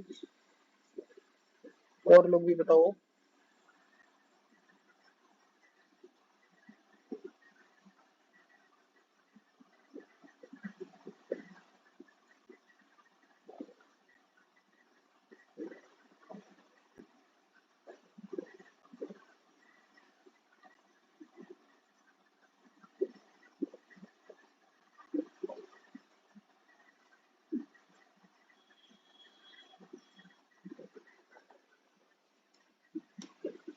थर्ड लाइन देखो, ये L1 ब्रैकेट वाली,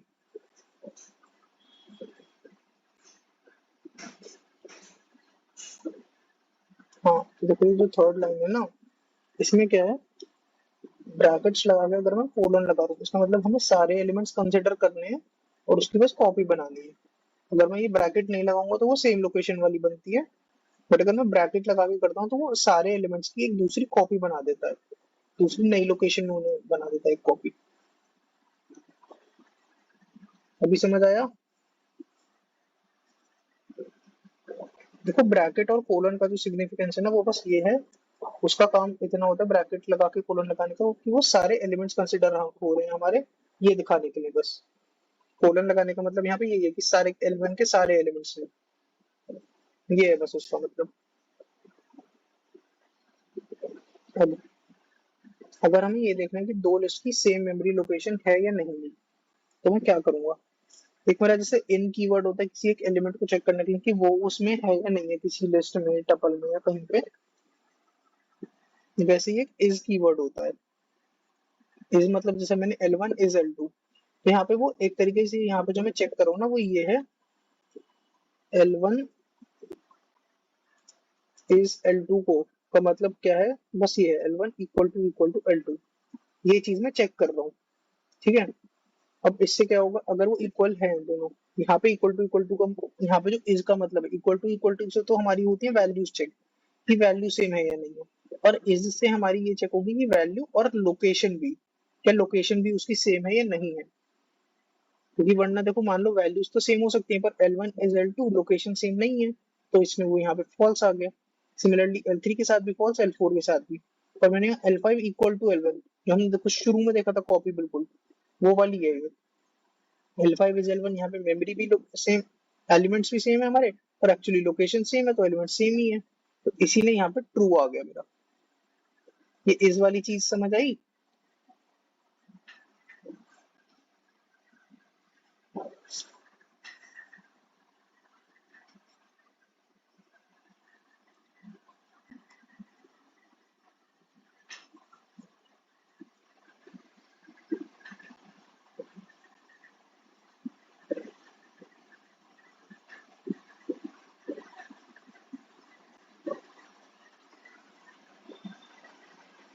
अच्छा ठीक है।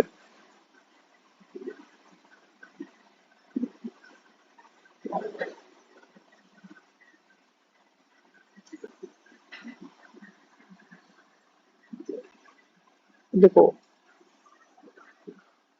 अब यहाँ पे अब हम क्या करते हैं, if function type is mutable it is called by reference otherwise it is called by value।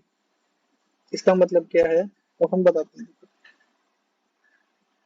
अगर जो हम फंक्शन में वैल्यू डाल रहे हैं किसी में, मैंने यहाँ फंक्शन में एक वैल्यू पास करी, अगर ये वैल्यू म्यूटेबल है मतलब चेंज कर सकता हूँ मैं उस वैल्यू को, तो उसको जब मैं पास करूंगा उसके एड्रेस के रेफरेंस से, मतलब वो जहाँ पे मेमोरी में हमारी डिवाइस की जहाँ पे स्टोर होगा, मैं उस जगह पे जाके चेक करूंगा वो क्या चीज क्या वैल्यू स्टोर है, और जो भी स्टोर होगा उस चीज उस वैल्यू को मैं यूज करूंगा।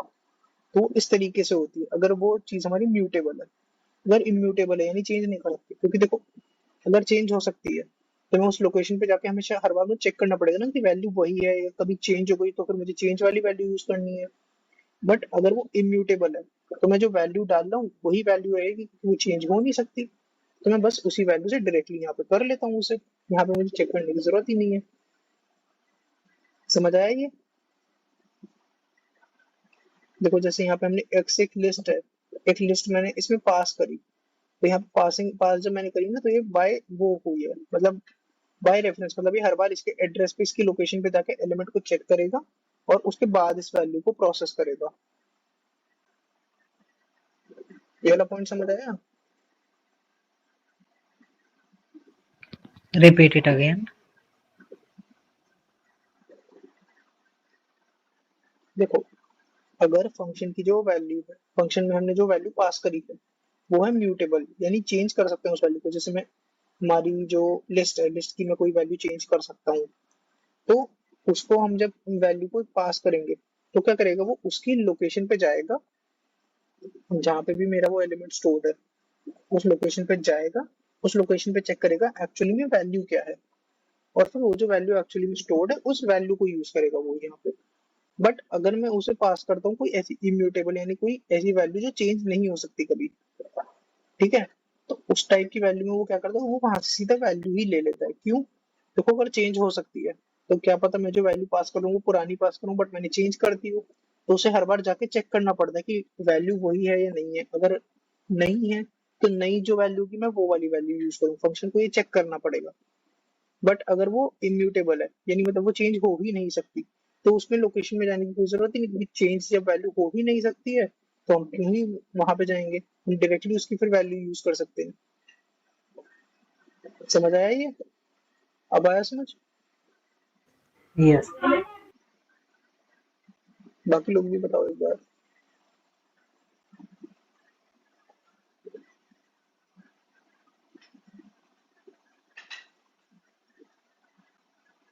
ठीक है, देखो अब यहाँ पे हमारे बस लिस्ट के मेथड्स हैं। मेथड यानी वो फंक्शन जैसे लिस्ट के, जैसे अप एंड एक इसका मेथड होता है कि इंसर्ट करना एलिमेंट को लिस्ट में, लास्ट में जो हम एलिमेंट ऐड कर देते हैं लिस्ट में, वो एक अप एंड मेथड होता है। एक रिमूव होता है, कोई एक पर्टिकुलर हमने एलिमेंट की वैल्यू डाली, वो एलिमेंट उसमें से लिस्ट में से रिमूव हो जाता है। ऐसे ही और भी मेथड्स होते हैं क्या, जैसे सबसे पहला कॉपी मेथड जो हमने ऊपर पढ़ा था, एक कॉपी बनाने के लिए लिस्ट, एक ये होता है। एक अपेंड की तरह होता है इंसर्ट। इंसर्ट क्या होता है, इंसर्ट में हम दो वैल्यू देते हैं हमेशा। क्या? पहला तो किस इंडेक्स पे वैल्यू इंसर्ट करनी है और क्या वैल्यू। यहाँ पे मैंने 2,9 किया तो मतलब मेरे को सेकंड इंडेक्स पे 9 वैल्यू इंसर्ट करनी है। 2 इंडेक्स जो होगा मेरा उस पे मेरे को 9 वैल्यू डालनी है, इसलिए इंसर्ट यूज होता है। फिर आता है पॉप। पॉप का क्या होता है, अगर मैं पॉप में ब्रैकेट में कोई एक वैल्यू दे रहा हूँ तो वो उस इंडेक्स की वैल्यू को डिलीट कर देता है। पर अगर मैं पॉप में कोई वैल्यू नहीं दूंगा, सिर्फ मैंने एल डॉट पॉप और ब्रैकेट्स लगा दिए दोनों, अंदर कोई वैल्यू नहीं दी, तो ये एलिमेंट, तो ये जो लास्ट एलिमेंट होगा लिस्ट का उसे फिर हटा देगा। देखो जैसे इसके एग्जांपल देखते रहते हैं नीचे। अब जैसे एल डॉट इंसर्ट 2,9 1 2 3 था, तो 2 इंडेक्स पे, यहाँ पे 2 इंडेक्स यानी यहाँ पे 9 वैल्यू आ गई मेरी। सिमिलरली मैंने एल डॉट पॉप 0 करा तो 0th इंडेक्स पे यानी 1 थी मेरी, 1 यहाँ से मेरी हट गई, 2 9 और 3 रह गया। अब मेरी एल की वैल्यू है जैसे यहाँ पे 1 6 7 8 43, जैसे मैंने सॉर्ट फंक्शन तुम लोग को पहले ही बताया था। और पिछली बार किसी ने पूछा था कि डिसेंडिंग ऑर्डर में कैसे करते हैं, तो कुछ नहीं है, एल डॉट सॉर्ट ब्रैकेट में रिवर्स इक्वल टू ट्रू, तो वही मैंने रिवर्स इक्वल टू ट्रू करके डिसेंडिंग ऑर्डर में यहाँ पे सॉर्ट कर लिया, सॉर्ट फंक्शन है। सिमिलरली एक रिवर्स फंक्शन होता है। रिवर्स फंक्शन क्या करता है, मेरा जो लिस्ट की जैसे सीक्वेंस है यहाँ पे 1 6 7 8 43 है, उसे रिवर्स कर देगा ये यहाँ पे। जैसे यहाँ पे पहले मैंने सॉर्ट कर लिया तो 1 6 43 78, अब मैंने रिवर्स कर दिया तो लिस्ट को उल्टा कर देगा ये। यहाँ पे सॉर्ट नहीं करेगा, उल्टा कर देगा। जैसे मान लो 1 6 78 43 होता, तो यहाँ पे मेरी जो वैल्यू है वो आती 43 सबसे पहले, फिर 78, फिर 6, फिर 1, तो ये लिस्ट को उल्टा कर देगा, रिवर्स कर देगा। देखो जहां भी कुछ डाउट आता रहे तो खुद ही एक बार साथ साथ पूछते भी रहो। ये समझ आ गया फंक्शन सबको लिस्ट के? Yes. ठीक है,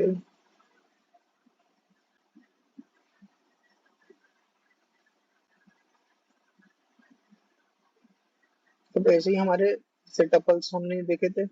टपल हमें पता है इम्यूटेबल होता है, यानी चेंज नहीं कर सकते हम। ठीक है, एक टपल को बनाने का तरीका वो होता है कि ब्रैकेट के अंदर वैल्यू दे दी, या फिर हम एक ही के अंदर एक ही वेरिएबल में कॉमा कॉमा करके वैल्यू दे रहे हैं, तो उसका भी मतलब एक हम एक टपल बना रहे हैं, तो यही होता है। अब मेरे को एक टपल के अंदर की वैल्यूज अलग अलग वेरिएबल में डालने को मैंने x comma y comma z equal to t कर दिया। हमें ये देखना है कि number of values in tuple और हम जितने वेरिएबल यहाँ लगा रहे हैं वो सेम होने चाहिए। तो एक्स 3 वैल्यूज हैं और यहाँ एक्स वाई जेड 3 वेरिएबल है, तो एक्स को 1, वाई को 2 और जेड को 3 वैल्यू असाइन हो गई, तो हमने प्रिंट करा 1 2 3 आ गया। ये चीज हमने पहले ही देखी थी कि अगर हमें एलिमेंट्स को रिवर्स करना है, लास्ट वाले लेक्चर में हमने करा था ये, तो एक्स कॉमा वाई को y equal to y comma x कर दो, तो वो एलिमेंट्स की वैल्यू स्वैप हो जाती है, रिवर्स हो जाती है। अब डबल बनाने के कई तरीके होते हैं। अब अगर मैं सिर्फ एक ब्रैकेट के अंदर सिंगल एक वैल्यू दे दूंगा इंटीजर की, तो वो टपल नहीं बनती है। ठीक है ना, तो वो इंटीजर ही बन जाएगा। यहाँ पे अगर स्ट्रिंग वैल्यू दूंगा तो स्ट्रिंग बनेगी।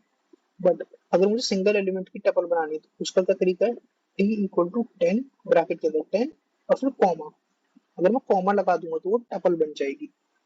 इसका एक तरीका और हो सकता है, हम टी इक्वल टू टपल, हमने एक टपल वर्ड लिखा, देखो दिखाता हूँ मैं। टी इक्वल टू टपल और फिर यहाँ ब्रैकेट्स लगाए मैंने और इसके अंदर एक वैल्यू दे दी, तो इससे भी एक सिंगल एलिमेंट की टपल हमारी बन जाती है, यहाँ पे क्रिएट हो जाती है। एक तो ये है कि टी इक्वल टू 10 कॉमा और एक वरना वैसे करके ब्रैकेट में वैल्यू लगा दी मैंने। यहाँ पे मल्टीपल एलिमेंट्स की टपल है और इस टपल के जो एलिमेंट्स हैं वो एक्चुअली में हमारे यहाँ पे लिस्ट है। ठीक है,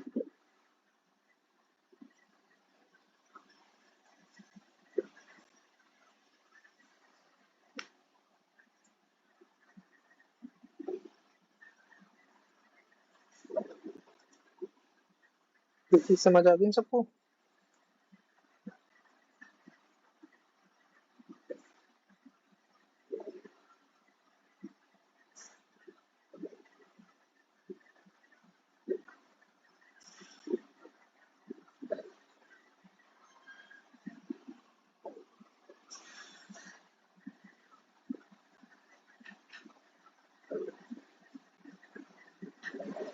सबको ये समझ आया अभी तक?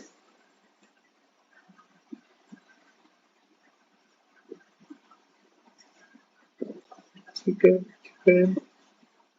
अब एक ये चीज होती है हैशेबल।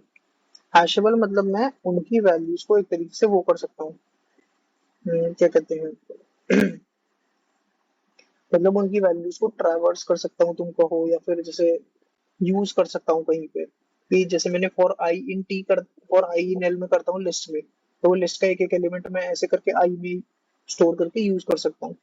हैशेबल मतलब मैं टपल में भी ऐसे करके एलिमेंट्स को स्टोर करके यूज कर सकता हूँ, वो होता है हैशेबल। कि एक एक वैल्यू को वो कर सके, ट्रैवर्स कर सके, यूज कर सके।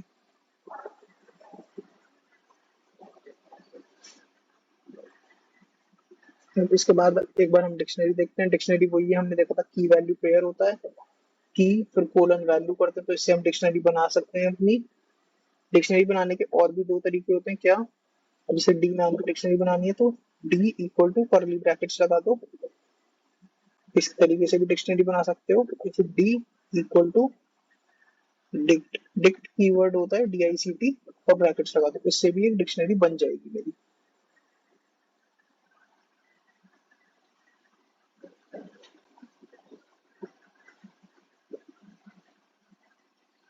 अब डिक्शनरी की जो कीज होती हैं, ये पहली वाली जो कीज होती हैं, डिक्शनरी की की हमेशा यूनिक होगी, क्योंकि एक की के लिए हम दो वैल्यू स्टोर नहीं कर सकते ना, वरना अगर मान लो डिक्शनरी को मैं यूज करके एक्सेस कर रहा हूँ, किसी की वैल्यू प्रिंट करना चाहता हूँ, तो वो कंफ्यूजन होगा फिर दोनों में से कौन सी वैल्यू है। इसीलिए ये कॉन्सेप्ट अलाउड ही नहीं होता, इसीलिए डिक्शनरी की जो की होती है वो हमेशा यूनिक बनती है। अगर मैंने डिक्शनरी की की में जो लिख दिया तो जो दूसरी मैं कोई की नहीं बना सकता उस डिक्शनरी में। डिक्शनरी की की में हम क्या क्या यूज कर सकते हैं? डिक्शनरी की की में मैं इंटीजर वैल्यू कर सकता हूँ, फ्लोट वैल्यू कर सकता हूँ, बूलियन यानी ट्रू या फॉल्स कर सकता हूँ, या कोई स्ट्रिंग कर सकता हूँ। बट मैं कोई दूसरी लिस्ट या टपल या डिक्शनरी, कोई भी लिस्ट डिक्शनरी की में यूज नहीं कर सकता। ये वैल्यू में यूज हो सकते हैं, एज अ वैल्यू की का वैल्यू यूज हो सकता है, बट की की जगह पे मैं लिस्ट या डिक्शनरी को यूज नहीं कर सकता, क्योंकि देखो डिक्शनरी की जो की होती है ना वो मैं चेंज नहीं कर सकता बार बार। पर लिस्ट या डिक्शनरी अगर मैं यूज करने चाहूंगा, लिस्ट और डिक्शनरी होते हैं चेंजेबल, चेंज कर सकता हूँ, तो यहाँ पे मैं की चेंज नहीं करना चाहता तो मैं इन्हें यूज नहीं ही कर सकता इसी चक्कर में।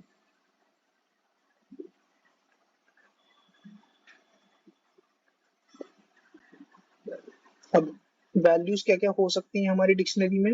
वैल्यूज कुछ भी हो सकती है मेरी, integer, string, Boolean, float, tuple, list, dictionary, कुछ भी हो सकता है यहाँ पे, कोई इसमें दिक्कत नहीं होती। जैसे मैंने लिस्ट में बनाया था ना, डॉट कॉपी करके एक कॉपी बनाई थी लिस्ट की, वैसे ही मैं डिक्शनरी में भी कर सकता हूँ। You can use the copy method to copy dictionary में। अब डिक्शनरी मुझे पता है, मैं डिक्शनरी की वैल्यूज जो है चेंज कर सकता हूँ, तो डिक्शनरी म्यूटेबल होती है। और म्यूटेबल का हमने जैसे ऊपर पढ़ा ही, ताकि म्यूटेबल अगर किसी फंक्शन में मैं पास करूंगा तो वो कॉल बाय रेफरेंस होता है। रेफरेंस यानी वही एड्रेस पे जाके वो एक एक वैल्यू को वैसे पास करता है। इन चीजों में किसी को कोई डाउट?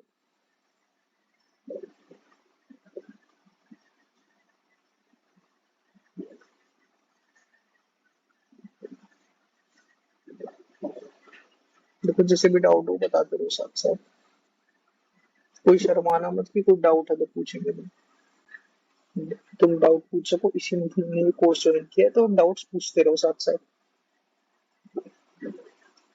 अब डिक्शनरी को आइटरेट कैसे करते हैं या फिर मतलब एक एक वैल्यू को एक्सेस कैसे करते हैं, तो जैसे हमने पहले पढ़ा था फॉर लूप लगा के मैं वैसे एक्सेस कर सकता हूँ। फॉर की इन डी से की आ गई, डिक्शनरी की पहली एलिमेंट आ गई तो की कॉमा डी ऑफ की, इस तरीके से मैं वैल्यू एक्सेस करता रहा डिक्शनरी की। तो सब 0 0 है तो 0 0 आ गया, 1 1 2 4 3 9 4 16 की और वैल्यू का पेयर हमने यहाँ प्रिंट कर लिया।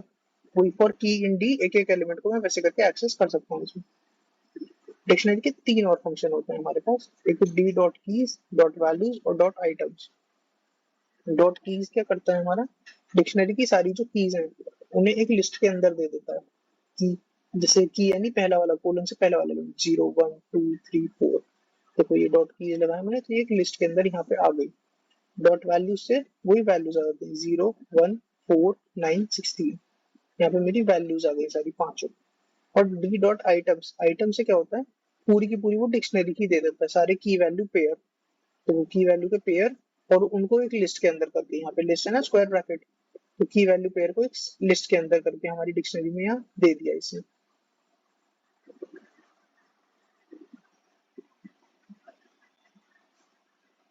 अब एक बार सेट्स को देखते हैं हम।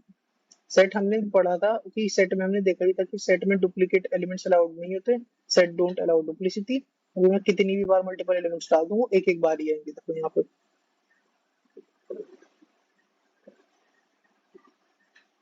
Set is an unordered quantity, unordered मतलब सेट में कोई भी जैसे इंडेक्स नहीं होता। सेट में मैं ये नहीं कह सकता कि किसी वैल्यू का क्या इंडेक्स है, सेट में इंडेक्स नहीं होता।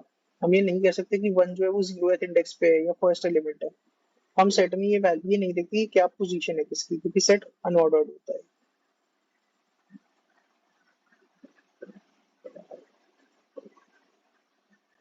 सेट जो है हमारा म्यूटेबल होता है, म्यूटेबल वही कि हम वैल्यूज जो है सेट की चेंज कर सकते हैं। सेट का ये नहीं है कि हम वैल्यू चेंज नहीं कर सकते। सेट का हम सेट तो म्यूटेबल है, सेट की वैल्यूज को हम चेंज कर सकते हैं, बट सेट के अंदर जो वैल्यू है जैसे यहाँ पे इसके अंदर 1 3 5 6 ये इम्यूटेबल होनी चाहिए, मतलब जो वैल्यूज चेंज नहीं हो सकते उस टाइप की वैल्यूज होनी चाहिए सेट के अंदर, ठीक है ना। अब सेट के जो है फंक्शन, अब जैसे मैंने मैथ में पढ़ा है सबसेट क्या होता है सुपर सेट क्या होता है, हम सबने मैथ में पढ़ा होता है देखो ये। तो अब मुझे अगर चेक करना है ना a dot is subset b, क्या बी जो है मेरा वो ए का सबसेट है, चेक करा मैंने यहाँ फॉल्स।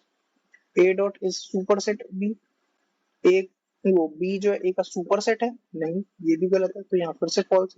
अब यहाँ मैंने बी के लिए चेक किया b dot is superset a, कि ए अगर मेरा बी का सुपर सेट है तो ये सही है, नहीं ये भी फॉल्स है, क्योंकि देखो ये एलिमेंट्स अगर मैं देखूंगा तो ये मेरे को सीधे सीधे पता चल रहा है बी ए का सबसेट नहीं हो सकता क्योंकि नंबर ऑफ वैल्यू ज्यादा है। सुपर सेट हो सकता है बट है नहीं, क्यों, क्योंकि ये ए में 1 3 5 6 है बी में 6 नहीं है तो सुपर सेट भी नहीं है। अब ए बी का सुपर सेट नहीं हो सकता, क्यों, बी ए में 4 वैल्यूज है बी में 5, सुपर सेट में हमेशा ज्यादा या इक्वल वैल्यूज होते हैं हमारे, इसलिए ये सुपर सेट भी नहीं हो सकते। अब सेट में हम जैसे जो सारे फंक्शंस नॉर्मली मैथ्स में परफॉर्म करते हैं वो सारे कर सकते हैं, जैसे ए डॉट यूनियन बी से हमने दोनों ए और बी सेट्स का यूनियन कर दिया 1 2 3 4 5 6। देखो ऑपरेटर जो होता है यूनियन का अगर मैं वैसे नॉर्मली देखना चाहूँ तो वो ये ऑपरेटर होता है, क्या कहते हैं सीधा ये जो सीधा डंडा होता है एक तरीके से कह सकते हो तुम बार, ये होता है यूनियन ऑपरेटर हमारा। तो d equal to a union b, ये यूनियन का सिंबल है मेरा, 1 2 3 4 5 6 आ गया। सिंबल लगाना चाहो तुम सिंबल लगा सकते हो वरना डायरेक्टली फंक्शन डॉट करके फंक्शन यूज कर लो। अब जैसे यूनियन करते हैं हम वैसे इंटरसेक्शन भी कर सकते हैं हम सेट्स का, तो इंटरसेक्शन के तो कीवर्ड फंक्शन होता है इंटरसेक्शन, वरना सिंबल होता है इसका एंड इंटरसेक्शन का करने के लिए। यूनियन इंटरसेक्शन एक होता है हमारा सेट में डिफरेंस, सेट डिफरेंस तो डॉट डिफरेंस कर दो, वरना डिफरेंस के लिए सिंबल होता है माइनस ए माइनस बी। यहाँ तक सबको समझ आ गई है गाइस, एक बार बताओ सब।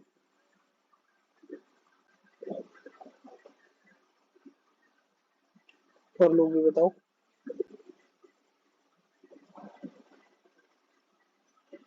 दीपक आशुतोष तुम लोगों को आगे, चलो ठीक है, अच्छी बात है।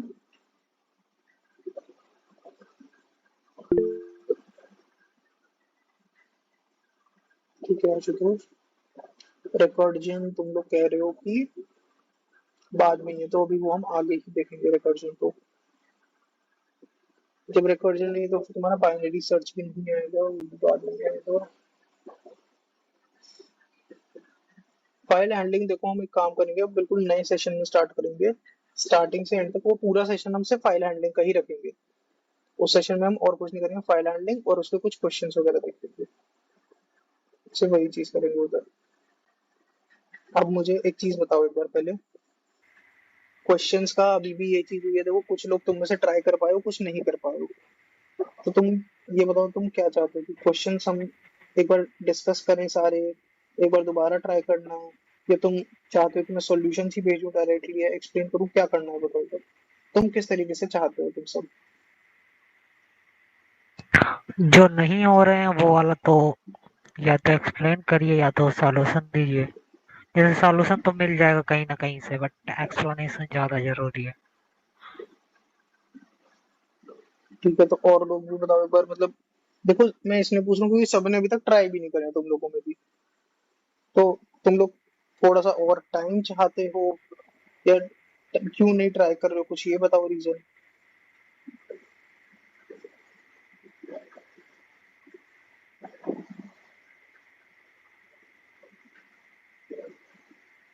और क्वेश्चंस आज सेंड कर दीजिएगा। और क्वेश्चंस मैं रेगुलरली क्वेश्चन सेंड करूंगा शिवम, कुछ ना कुछ 5 से 10 ओके। क्वेश्चंस मैं रेगुलर सेंड करूंगा। V3 नोट्स के क्वेश्चंस करे थे। कल सेशन ना रखते हैं ना? क्या कल? कल सेशन ना रखते हैं क्योंकि क्वेश्चन प्रैक्टिस अभी ज्यादा जरूरी, कंटेंट ज्यादा हो गया है।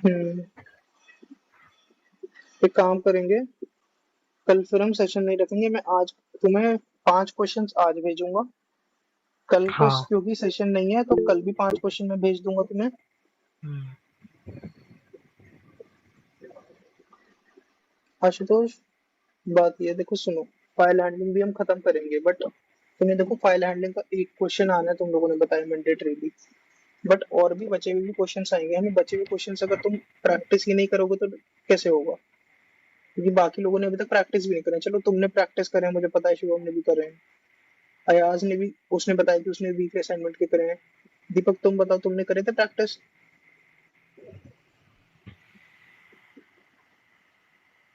मैं ही कर पाया भाई। देखो ऐसे नहीं हो पाएगा ना, तुम लोगों को सबको प्रैक्टिस करनी देखो जरूरी है। क्वेश्चंस मैंने इसी रीजन से मैं रेगुलरली नए क्वेश्चंस भेज रहा हूँ ताकि सब प्रैक्टिस करते रहो। मेन तुम लोगों का ओपीपी ने तुमने ये जैसे कोर्स देख रहे हो, सब कोर्स लिया है, करते हो। आज कर लूंगा भाई। हाँ आज क्वेश्चंस प्रैक्टिस करना। आशुतोष तुम कह रहे हो क्वेश्चंस ज्यादा प्रैक्टिस करना है ना, तो देखो सुनो, अभी मैं आज भी तुम्हें 5 क्वेश्चंस भेजूंगा, कल भी तुम्हें क्वेश्चंस मिलेंगे। तुम दोनों दिन के वो क्वेश्चंस प्रैक्टिस करो। कल मैं एक काम करूंगा, अब आज और कल के क्वेश्चंस तो, आज और कल जो क्वेश्चंस मिलेंगे वो तो करना। कल मैं एक बार सबका सॉल्यूशन भेजूंगा, अभी तक के क्वेश्चंस जो कल मैंने पहले हैकर रैंक के और जो कोड फोर्सेस के रात को क्वेश्चन भेजे थे, इन 10 क्वेश्चन का कल मैं दिन में तुम सबको सॉल्यूशन भेजूंगा। और परसों तक, देखो परसों तक का टाइम दे रहा हूँ मैं मैक्सिमम, सब लोग जो क्वेश्चन प्रैक्टिस करने हैं परसों तक करो। परसों को एक बार सारे क्वेश्चन अभी तक के डिस्कस करेंगे हम, जिनमें भी जिसको भी डाउट होगा सब क्वेश्चन एक बार डिस्कशन होगा परसों को, ठीक है? ओके। और तुम लोगों को अगर देखो किसी को बीच में ऐसे लगता है ना कि किसी को बीच में कोई क्वेश्चन है मुझे, कि मुझे अभी, मैं अभी कर रहा हूँ, मैं चाहता हूँ अभी पता चले, तो कभी कभी तुम लोगों को जानना है तो बीच में भी तुम मुझे एक बार ग्रुप पे या फिर पर्सनली मैसेज कर दिया करो। तो तब हम लोग फिर तब एक बार तुम लोगों को समझा दिया जाएगा, कुछ ऐसी जरूरी बात नहीं, ऐसी बात नहीं। बट ये होता है देखो बस कि अगर मीट में सबके साथ होता है तो वो सबको समझ आ जाता है, वहां पे तुम अकेले को समझाया जाएगा, ये वाली चीज रहती है बस। तो अब एक काम करेंगे हम, परसों एक बार 19 को परसों को सब लोग सारे क्वेश्चंस डिस्कस करेंगे एंड सारे क्वेश्चंस डिस्कस करने के बाद हम लोग फिर फायर हैंडलिंग स्टार्ट करेंगे। ठीक है, ओके। ठीक है चलो। और अभी किसी को और कोई डाउट वगैरह पूछना है आज?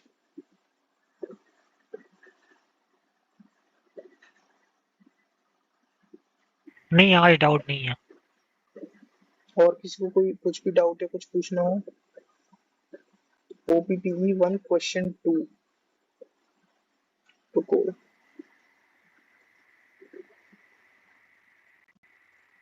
OPPE 1 के क्वेश्चंस मेरे पास ये वाले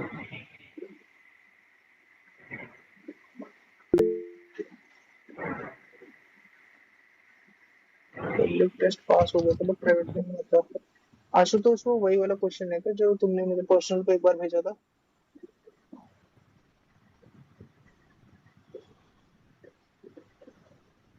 ठीक है, एक मिनट रुको।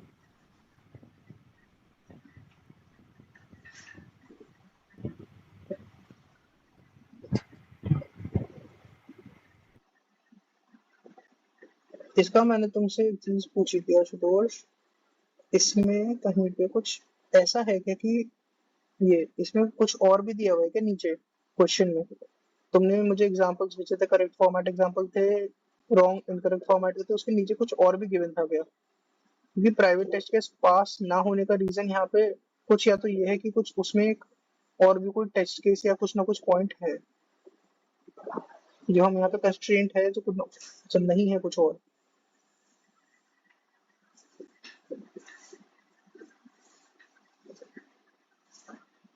चलो रुको फिर 2 मिनट।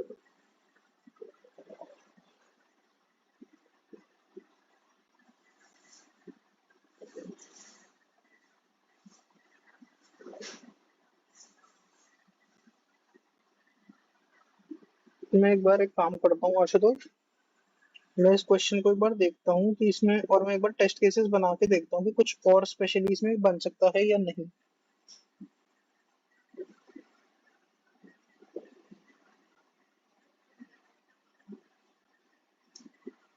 ठीक है, अगर कुछ इसमें प्राइवेट टेस्ट केस ब्लॉक है, हाँ वो तुमने बताया था मुझे, मैं एक बार इसमें देखता हूँ टेस्ट केस क्या क्या बन सकता है, मैं एक बार खुद बना के देखता हूँ, उसके बाद इसका देखता हूँ मैं कुछ और अलग होगा तो, वरना एक बार नेट वगैरह पे भी चेक करते हैं हम लोग कि इसके अंदर कुछ और टेस्ट केस बन सकता है क्या, वरना इसके तुम लोगों को सॉल्यूशंस नहीं प्रोवाइड किए गए हैं क्या OPPE के? हम्म,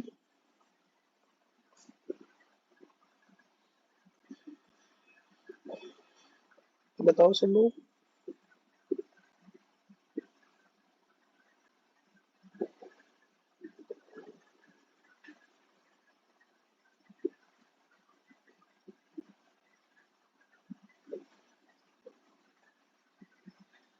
गाइस सॉल्यूशन तुम लोगों को कहीं मिले हैं? पाइथन का जो ग्रुप होगा उस पे कहीं सॉल्यूशन आए हों या कहीं पे भी आए हैं क्या? आए ना बताओ।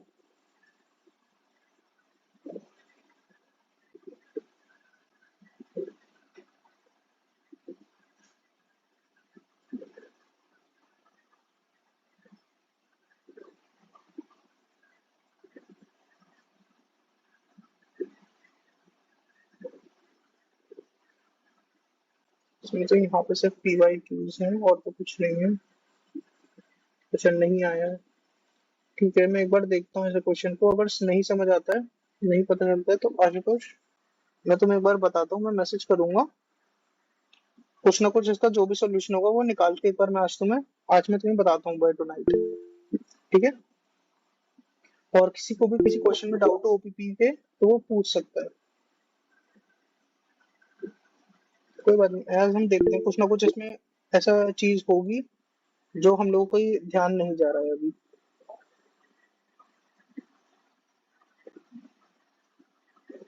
हम इसे देखते हैं, जो भी होगा हम लोग पता करेंगे, इसमें करेंगे।